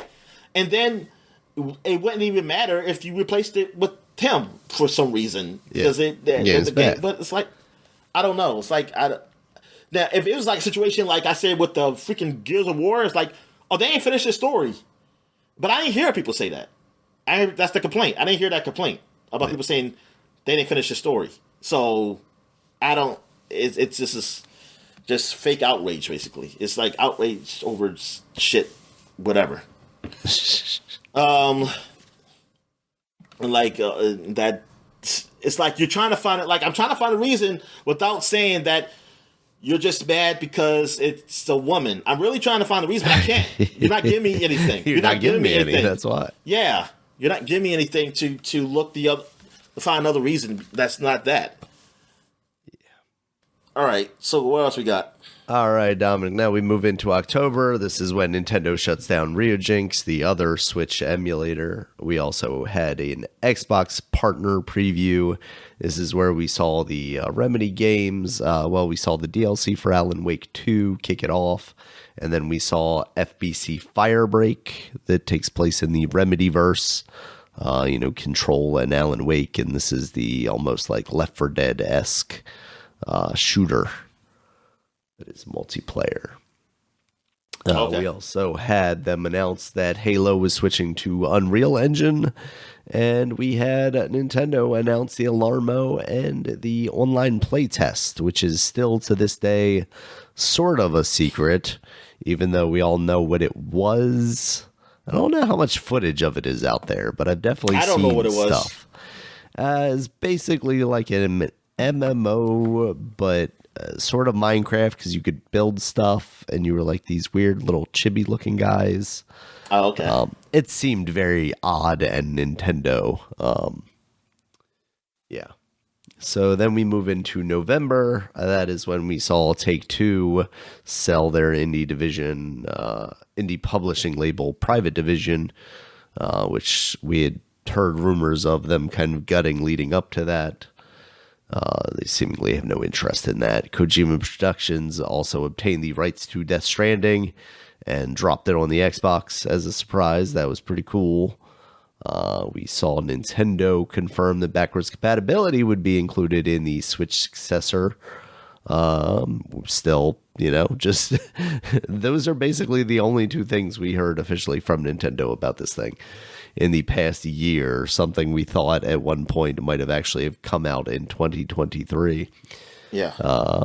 This is also when NVIDIA enforced the 100-hour a month maximum for GeForce Now. Obviously, any limitation is kind of disappointing, but it seems like for the most part that wouldn't affect too many users. So that is just an unfortunate side effect of business. This is also when we finally saw Xbox add streaming of your own games to their service. They also retired avatars, and Shuhei Yoshida left Sony after 31 years of employment there, basically since the beginning. Oh, okay. And then, of course, sorry, go ahead. Yeah, but the streaming of the own games. Yeah. I'm wondering when they're going to announce some more, to that. I wonder when that announcement happens. I hope it happens before the end of the month, honestly. But I'm thinking, I hope in February, at least February, they announce some more games. Happy Valentine's Day. Here's more games. That's what they'll do for you. And I hope some games I actually have. Damn. Would you buy NCAA if they made that one of the games? Yes, and then yes and no, because I'm afraid that's going to be on EA Play, where I can just play it for free. Yeah, I can see that. Until the next NCAA game, which that's okay, and then there you go. Then I'll have it. I'll that. It'll be just like MLB The Show, and I'm just waiting for MLB The Show. I need to know when is the last time it's going to be on Game Pass, so I can know to buy the previous one or something. Because I don't care about going year to year on that game. Because now with the online stuff where you can just download rosters, people will literally just do it themselves, and you can just download do all their that work shit for you. Yeah, I was like, I'll do that. Yeah, that's only the NCAA. I will buy that game. But it's really just if EA puts it on EA Play. That's what I'm thinking. Because Madden always comes on EA Play. So I'm and it's getting close. There's only one more game left in college football.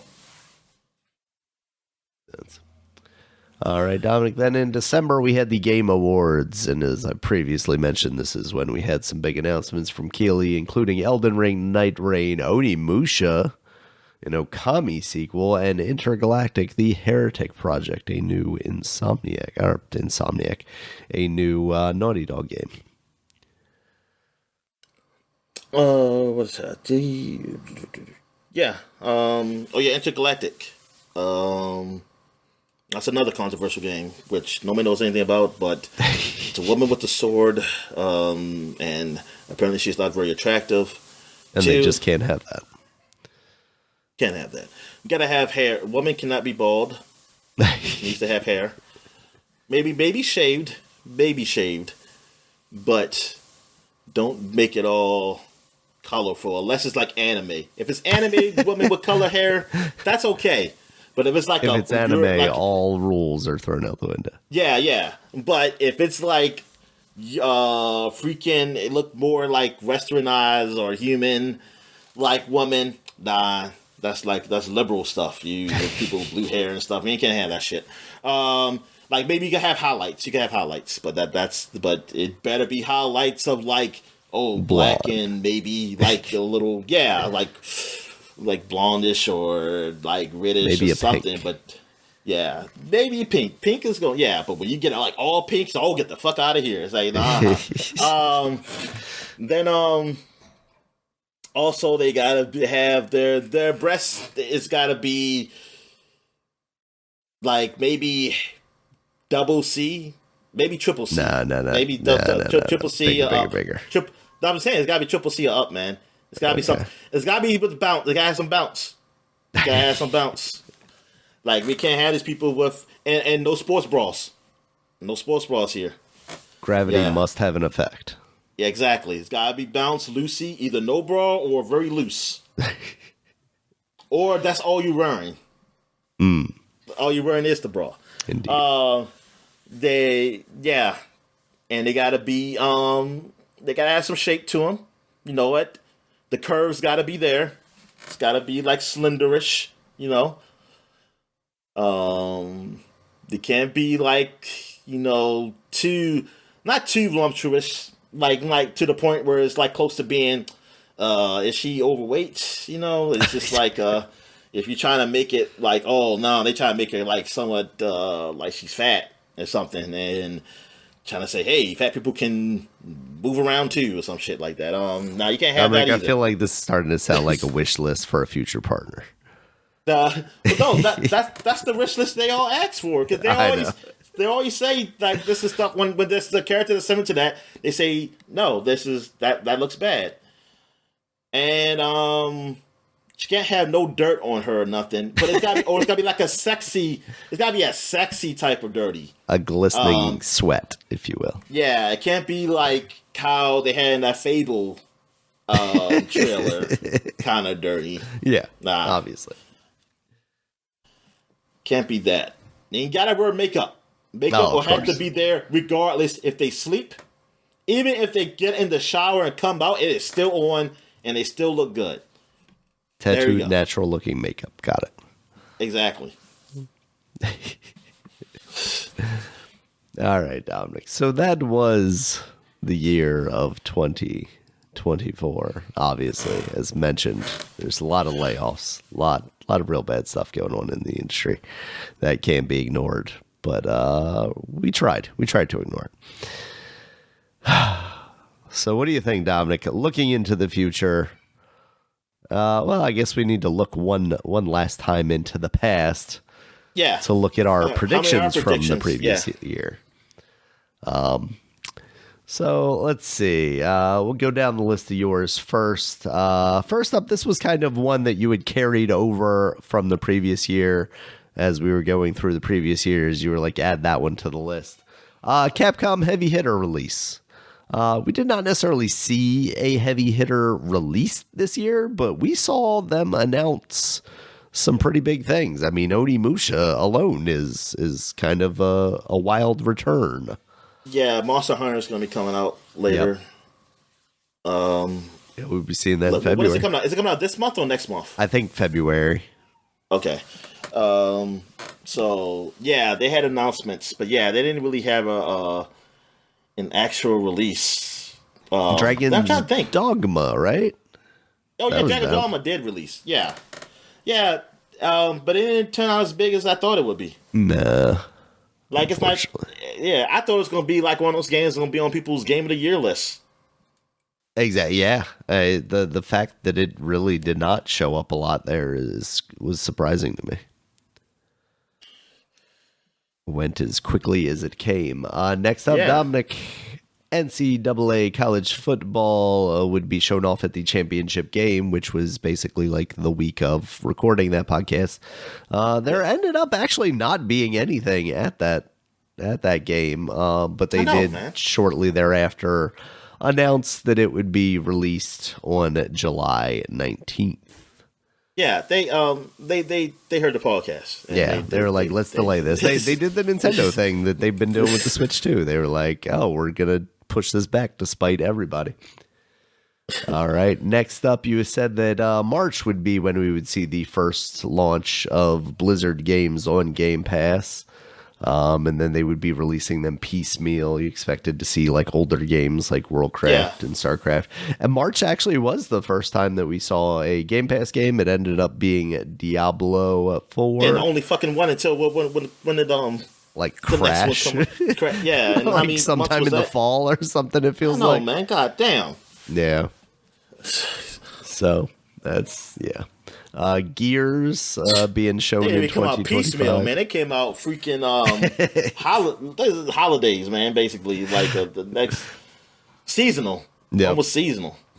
Once a quarter. Yeah. Good God. All right. You said Gears of War shown in 20. I'm trying to think right now. It's Crash and a Spyro. What else has come out? Well, they did for PC. For PC StarCraft. They did. They done StarCraft. Did Warcraft come out too? PC? I think it coming. did. But for console, I'm trying to think. What else came for console then? I think that's basically been it, Dominic. Yeah, Crash, Spyro, and Diablo. Because they're two different versions. And Call of Duty, if you want to count that. Oh, yes. We did get one Call of Duty, right? The last one? We got Call of Duty 3. Yeah. I mean, Modern Warfare 3. Modern Warfare 3, yeah. Not counting the newest one. We got Call of Duty Modern Warfare 3. So those games. So you got those games. Damn, 4 games. Yep. Out of it's all wild. The shit they got. Fucking, and then you're going to go up and come on, Microsoft. Damn. Yep. Yeah, the whole fucking industry, man, could go eat one. God damn.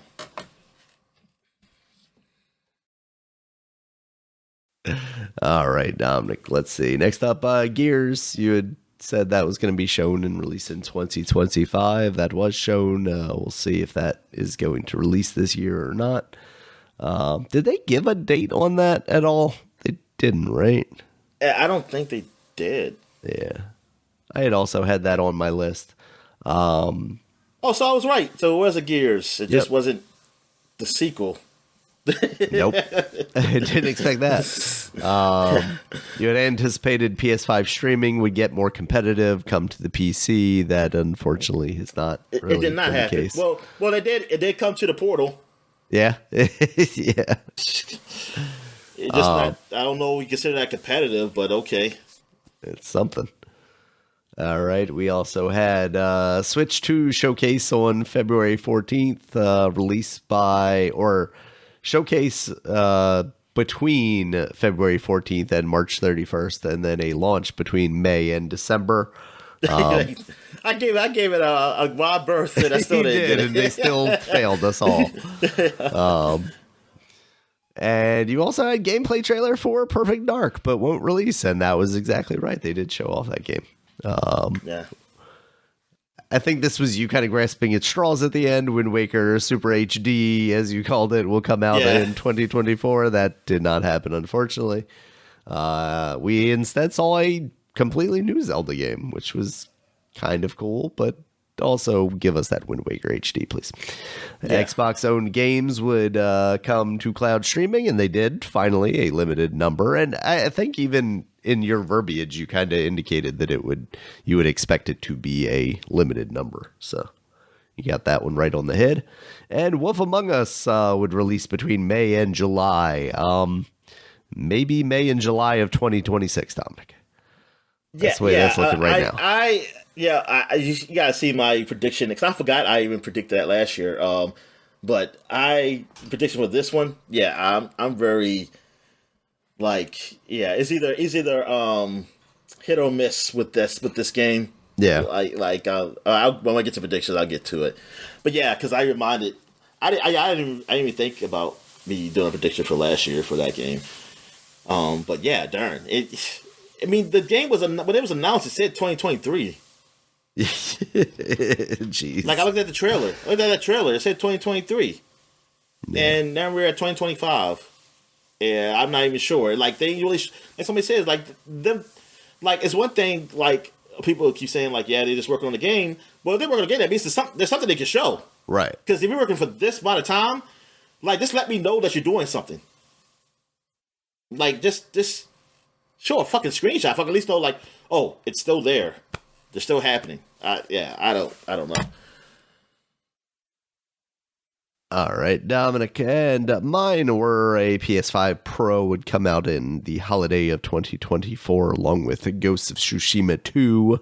Obviously, that game did not get announced or did not launch alongside it. It did get announced. Holiday, yeah. Because when did it come out? November or October? It came out in November. Yeah. November, yeah. So, yeah. So it's somewhere around there. Tease Gears of War, did mention that earlier. Fable 2 comes out in 2024. That did not happen at all. I expected the Switch 2 to come out holiday of 2024 with games at $70 and the console at $400. We still don't know what the games or the console will cost because they still haven't even announced that thing. I expected Microsoft to launch a mobile store in 2024. It sounds like that's in the works, but they still haven't quite gotten the permissions that they want to have that in the iTunes and the mobile Android store. Like for their mobile type of games. Yeah, I was talking about like their acquisition of King and like the ability to sell Candy Crush and stuff like that. Obviously, they've also talked about selling Xbox games directly through, in a phone app so you can stream them. Okay. We'll see. It sounds like a lot of that is maybe held up in court right now because they're trying to get it into like the Google Play Store and the iTunes Store, but we'll see. Metroid Prime 4, I did not expect to launch alongside Switch 2, but I did expect a new 3D Mario to launch alongside the Switch 2. Obviously, with that console not coming out, those games, we don't know when they're coming in relation to that console either. Yeah. And then I said that I expected AI to become a bigger selling point for video games in this past year. And I don't think that's actually been the case, thankfully. I think there are some studios that have mentioned it as a positive, and obviously like the internet is abuzz with AI being used everywhere. But thankfully video games have not really been video games haven't used it. Yeah, it hasn't been buzzword around video, but it's something that we just hear all the fucking time. Oh yeah. I mean, I am shocked at how quickly we went from like not having these things to everything being a Gemini or a whatever Cortana. I don't know what Microsoft's new thing is called off the top of my head, or the like new AI Siri, like all these things. What's the one on X? I'm sorry, Twitter. Grok. Called, Grok, yeah. Yeah. Grok. I keep Grunk. Every time I see it, I think Grunk. They should do a commercial with Grunk. They really should. Well, just like with X, I call it X. This is the first time I really actually call it X, only because it's funny because I was just thinking about Yvette, the person I listened to, or her show, like how she said she was reading, because she says Twitter all the time, but then when she reads something that says X, she said, why is this called Twitter? It's like it's such a stupid name. Because I mean, it is so stupid. And like, yeah, I mean, look, I get it, the publishers, people and stuff like that saying X, yeah, but I still call it Twitter, man. It's just dumb. X. So I don't get on X. I mean, it's I forget that I can just type in X into a web browser and get there. I will still write out the word Twitter to get there. Oh yeah, I still do Twitter. I mean, most of the time it usually all finishes, so I just hit enter. But yeah, most of the time, I don't think I ever did. Yeah, even though X would be easier to do, but I don't think I ever did it. I don't think I ever put X.com. Yeah. Because you know what? Well, always finish. If I put X, they'll all finish to some porn site or something, and then I'll hit enter. I'll hit enter, but it'll just take me to there. It's like, oh, well, I'm here now. There's no difference from the website I was going to anyway. Yeah.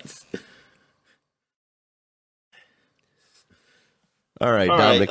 So Those were predictions? our predictions for 2024. So, what do you think? What do you have for this upcoming year?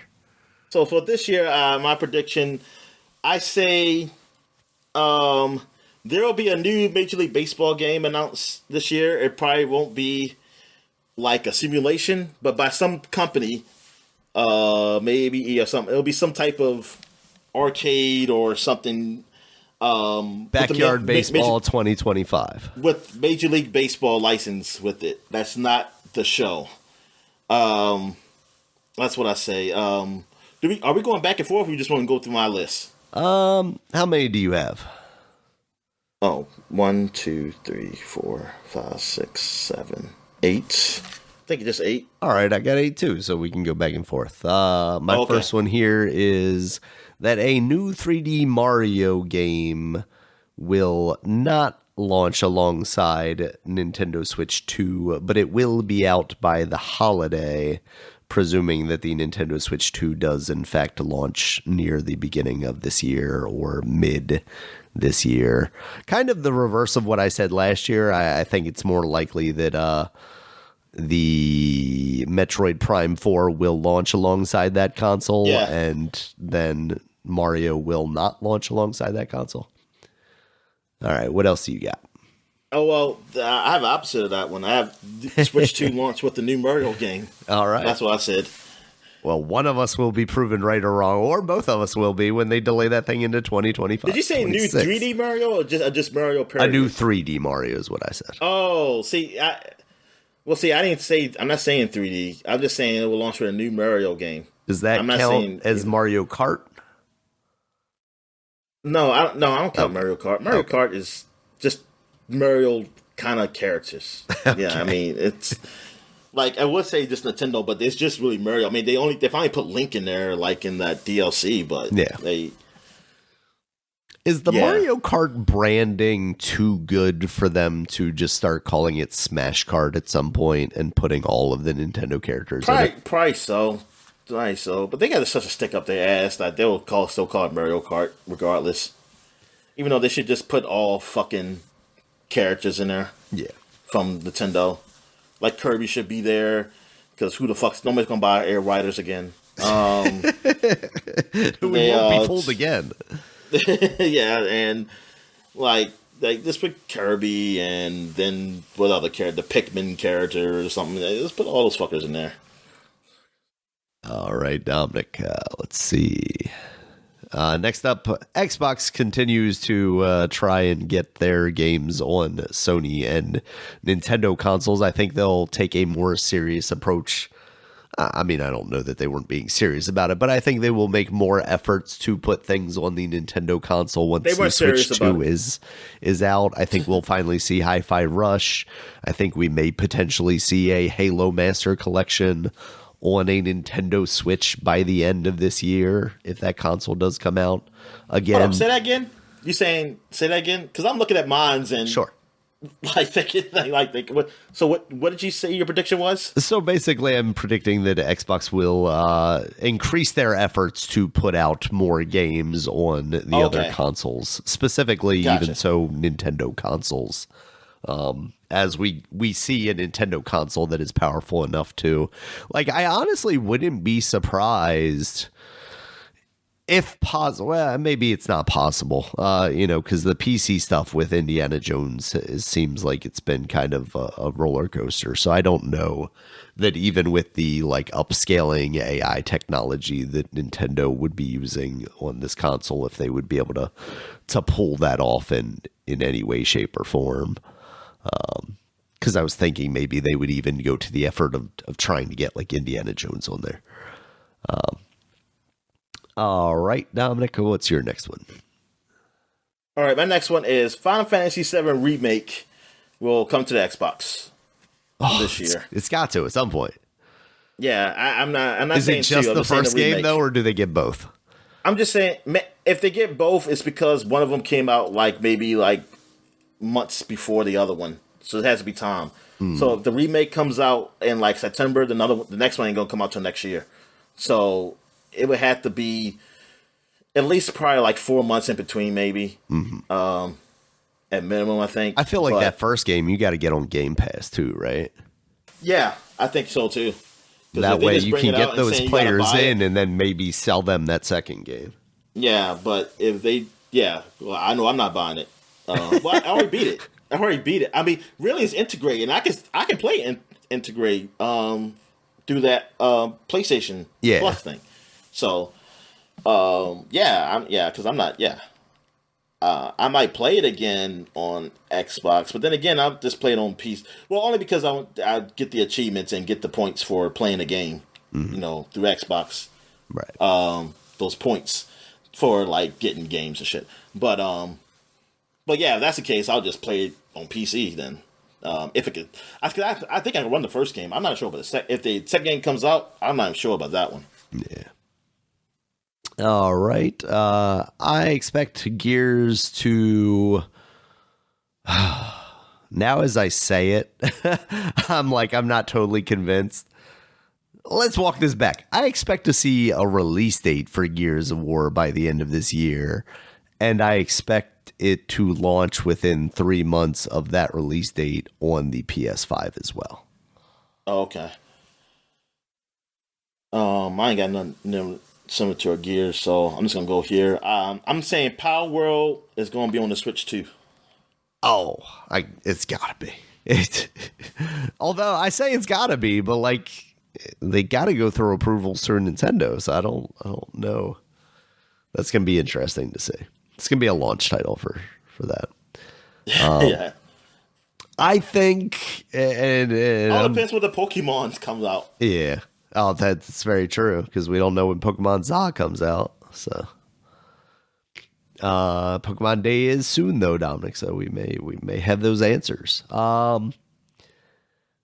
Xbox. This feels like I'm putting my neck out there, but I think this is going to be a big release year for Xbox. It's not necessarily going to be, they're going to put out Fable and Perfect Dark and Gears, but I think Fable comes out this year, and they're going to have Avowed. I think there's some other projects that we don't know about, whether it be officially or even at all. There are rumors that they're working on an Oblivion remake that would be coming out this year.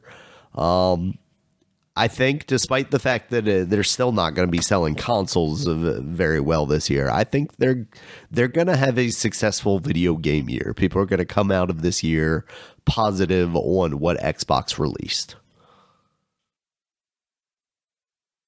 Okay. That's interesting. Okay, what do I want to do next? Oh yes, I'm saying Madden will come to Switch 2. Oh, I believe that. Absolutely. And then they won't make another one after that. I was thinking because I was like, wow, there isn't a Madden on Switch. But I was like, they can probably get Switch 2 to have a Madden. Here's the question, Dominic. Do you put Madden out on Switch 2 or do you put NCAA football on Switch 2? See, that's the thing. Because NCAA football didn't come to the PC, so I don't know what the hell they're doing with that. Because it's only a next-gen console thing right now, so potentially they don't have the infrastructure to run that on that. Yeah. So, I have no idea, but I'm going to say there will be a Madden. Now, I'm curious, will it be along the lines of a Switch,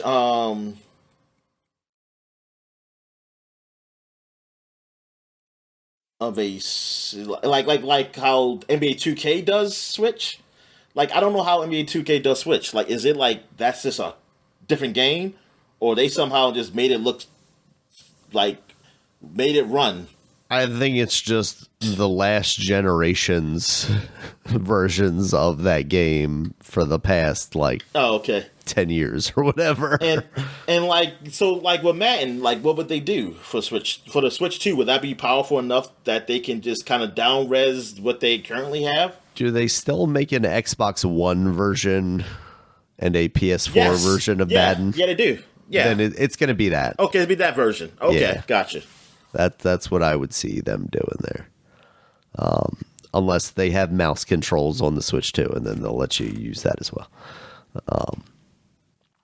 All right. Sony, I think, is conversely to the Xbox thing. I think they're obviously going to dominate the market still outside of, Switch, which will be its own thing in and of itself. But I think we see Ghost of Yotei this year. I don't think we see Wolverine, unfortunately. And I think because of that, Sony's going to have a pretty quiet year. I agree with that. I mean, I didn't think about I honestly didn't think about no Sony games. Yeah. I didn't think about any of them.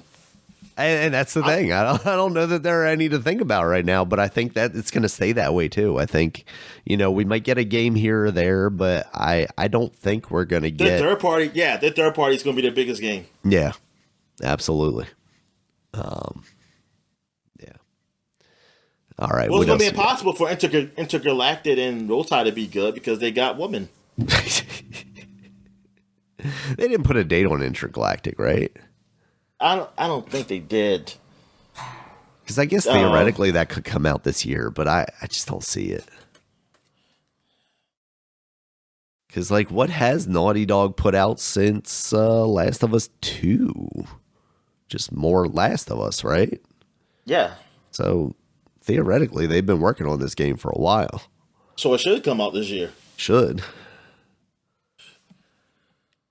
And if it takes that long to do the games now, then that's when you gotta say, okay, costs too much. Start making cartoon characters again. Yep. Everything looks like Wind Waker. Yeah. Created by AI.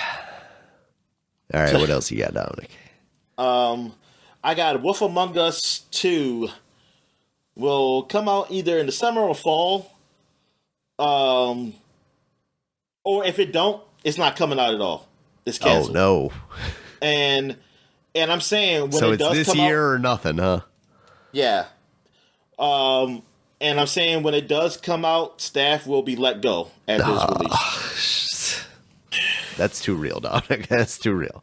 Is I'm it going to be saying good or bad, or does that have nothing to do with the fact that they're still going to get? Okay, it's nothing to do with it. They're going to be gone. Like that. It's going to be it's going to be hell of layoff. I don't know how people work there. So I'm saying a file won't be left or something like that, and then it gets some new people or something. I don't know, but but I'm saying a good whatever people is in there, 50% are going to be gone, or they just shut down. It's one or the other. All right. Speaking of companies in bad shape, Dominic, Ubisoft, I believe they will be entering some sort of business agreement with some other company this year, whether that be completely getting bought out or a strategic partnership or what. But they are going to be not the only people making the decisions for Ubisoft by the end of this year.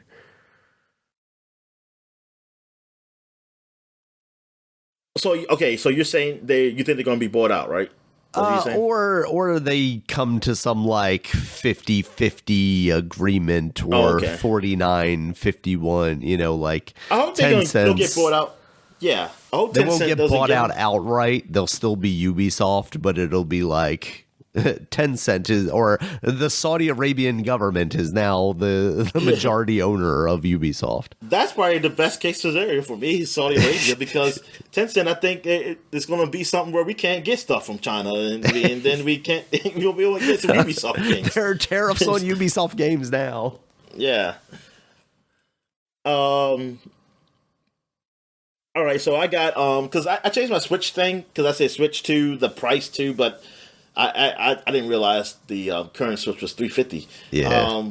So I'm just saying there's gonna be two versions of the Switch, and I don't think it's gonna be this one has more memory, or I said memory, storage, more storage. I think it's just gonna be a color scheme thing like before. So I think it's gonna be a gray, and then it's gonna be a different color one where I don't like the colors. A kitty looking one. Another one. Yeah. And that's what I think. I think it's gonna be two SKUs for it.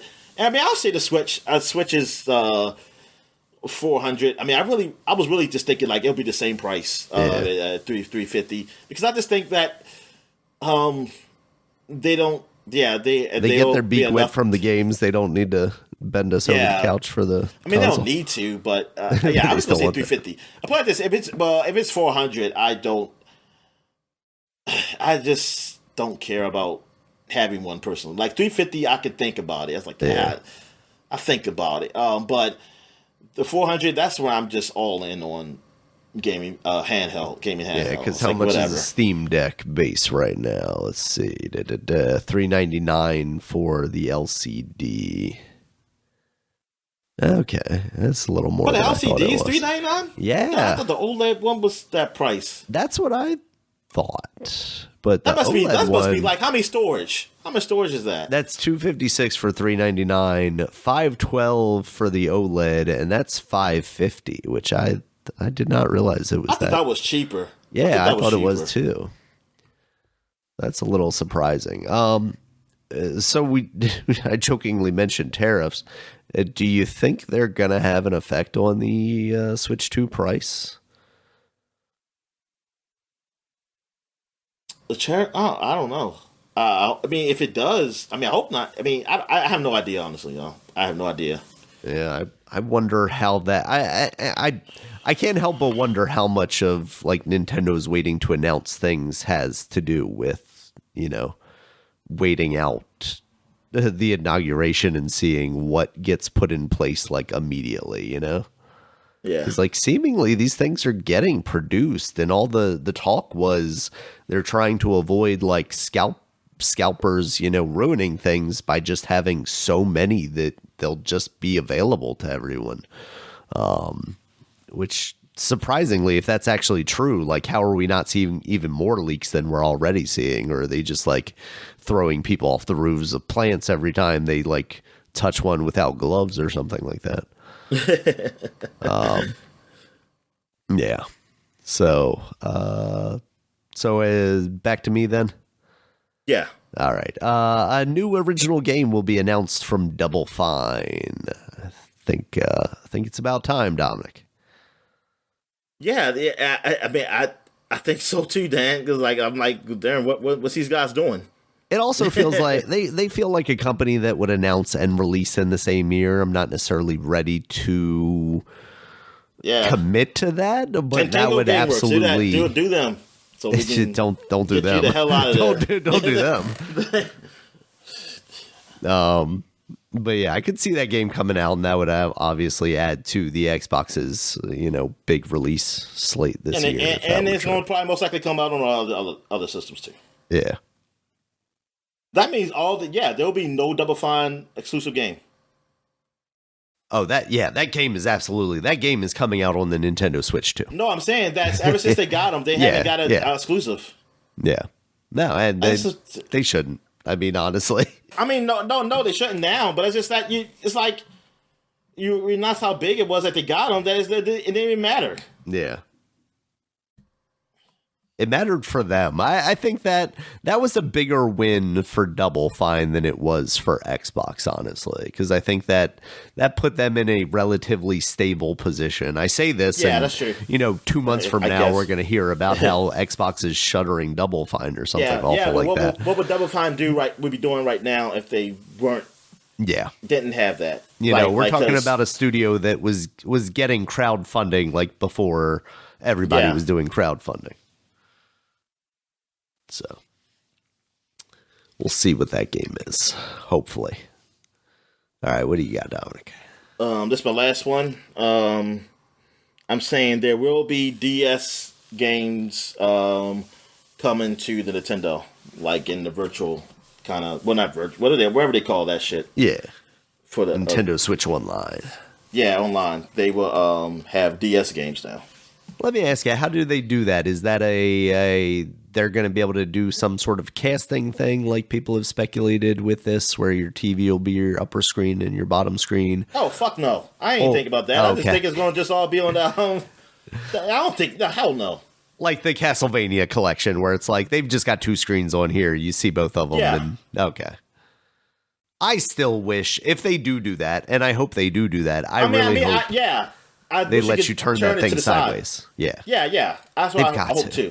Like how? I hope they do the sideways thing, like with it. I mean, that's what I was thinking in my head though. Was like, hey, look for Special DS, you can turn the screen sideways. And it's Now like, that I'm thinking about that, Dominic, that makes me kind of upset that the Castlevania collection, I don't believe, does that, because that is a thing that you can just do on the Nintendo Switch right now, and some games have supported that. So, like, they should have did that. That's so weird that they didn't. Honestly. Well, it's such a niche thing because it's not like an officially supported like accessory. You got to get that, the game flip thing that totally ripped off my concept, and I will mention every time I bring up that thing. What? All you have to do? What? So what? I mean, you can just prop it up sideways, I guess. I just say just prop it or sideways and just have on the controller, sideways. the controller on the bottom, whatever that controller is. Yeah. Oh wait a minute! Let me see how you hold a Switch. My Switch is in my bag somewhere. Let me see how you hold a Switch. Normally the long way, Dominic. No. I mean, I'm trying to say like the controller. How would that work? Because the controller would be on the bottom. Yeah, no, you can't hold it like that. That'd be awful. Yeah, I mean, I was just gonna say touchscreen. But you might as well just got to do like what phones do now. Nope. I mean, people play like that. More people play like that than much as I hate it. But apparently, people. I mean, this is how people are playing. Not everybody. I think it's more people. Yeah, because people are playing those phone games. Yep. Like that. So there's probably more kids playing Fortnite like that than there are people playing regular video games with controllers. Exactly. So I'm saying it would matter. But then again, like, are those people buying those games? But I don't know. Yeah. See. Yeah. So I mean, yeah, you couldn't. So Castlevania. So okay. So you couldn't do that because you had to have an accessory. Well, that's why I wish that Nintendo would had something for the Switch 2 where it would be like some way you can have it connects on all four sides. Yeah. Yeah. Exactly. Yeah. I mean, they can release a third, not a third party accessory, but an additional accessory somewhere down the line to do that, and maybe we do see that eventually. So maybe you have to. I mean, like the whole thing of that. I think that's just too much. I can't see Nintendo doing the whole TV thing. Yeah, it seemed like. I'll be surprised if they did that. I also just don't know if that works. I mean, they obviously did that with the Wii U. So, I mean, they have a precedent for it. But to me, like having those two screens right there next to each other was kind of part of what made that work. Whereas like having the TV up there and the controller in my hand, I don't know if it works quite as well. Yeah. All right, Dominic, I have one last prediction here, and it was added last minute after you had mentioned a game during the break. You're not going to get a new episode of Being a Dick this year.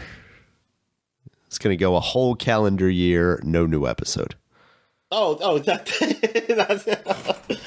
yo, I don't know. I think you will. The whole thing is that now, if you would say the next episode, will I get one the next year? Yeah. I think that's more likely to say no. I will not get the episode 12. Episode 12 will not because they got to be pretty far along with this current 20, one, right? 27. Yeah, he is. He's very far along, but he still haven't announced a date. He is far along. Gotcha. Just haven't announced a date. And he's still working on it, but some people are predicting I see a end of February, March release. But you got to release it on February 14th, Dominic. No, they I don't think he's exactly going to do that.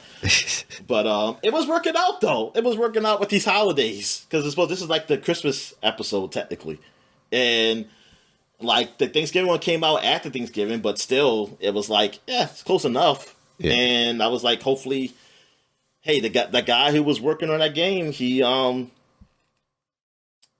the one I said quit the job. Yeah, he quit his job and say, because I got enough money to be growing the game and stuff. And I'm they must be getting a lot of money on these Patreons. I don't know. I haven't been on this Patreon site in a while. So they must be giving some good amount of money. And I'm just saying that darn, I wish he would just do less little sex scenes and more of just focusing on the story. Because I'm like, look, like I told you before, I said, for anybody who's like, you got like 10 chapters worth of stuff that has done. Like, I honestly don't know what else you can do that to make. I mean, I guess just new. I don't know. I mean, it's just it's a whole porn thing. I guess it's like, hey, it's always like new scenarios or something, or maybe it's new girls. I mean, the thing is, because I always feel like you got to establish girls now. Like, I guess it possibly could be new girls in this, but I don't know, man. I just, because I'm not into that part of it. I like the story. I like the whole story and the whole, like, because of your choices, what is done.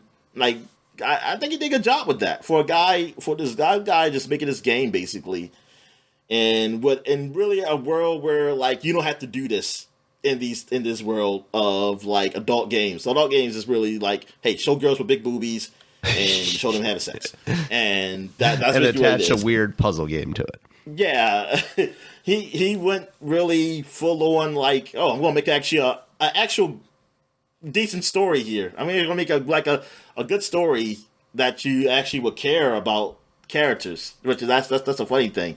It's like, oh damn, this guy, I guess he was like, hey, this is he went a whole different direction than what those other games are. I can tell you that. But it's also taken a very long time. So it's like, darn, I want to kind of finish the story, because the other game he did finish that story. I don't know how long the game took. It probably, I mean, I have to look back, because it was already done. His first game was already done when I heard about it. Right. So it was an ending and everything. Now, graphically, it's nowhere near like what this game is. But it was good enough. Like I said, because I don't really care about the sex stuff or anything. So it was good enough. I would say this. I've never seen any sex scenes in my life via a computer that's been done like this. But then it's like, I don't really care either, because I'm not really into that. But hey, I'll say like, wow, he put a lot of work in that. Yeah. Oh, Hour 1. Oh, I'm sorry. Darn, I watched like 3 Buzzard games in a fucking row while doing this podcast right now. It's fucking crazy. That's why we're gonna wrap this podcast up, Dominic. New releases. I didn't even look, honestly, and this is getting a little long, so we can always add them to next week's podcast. Okay, yeah. Plus, I highly doubt that there's much of anything. I was about to say, was there anything like huge, like worth talking about? I don't even know. The latest Zelda game came out. Oh, okay. Anyway. All right. Thank you guys, as always, for listening. You can check us out on Twitter. Dominic's at DStalworth5. I'm at Regulus MB. The podcast is at Superpod. Oh, damn, football started. SUPAPOD. Superpod.com is the website. You can check us out there. Has links to all the places you can find us, including YouTube, where there's a video version of this podcast, as well as iTunes, Stitcher, Google Podcasts. I don't even know where these games are. YouTube Music, and Spotify, Amazon, any other place you can find a podcast. And until next time, guys, talk to you later. All right, see ya.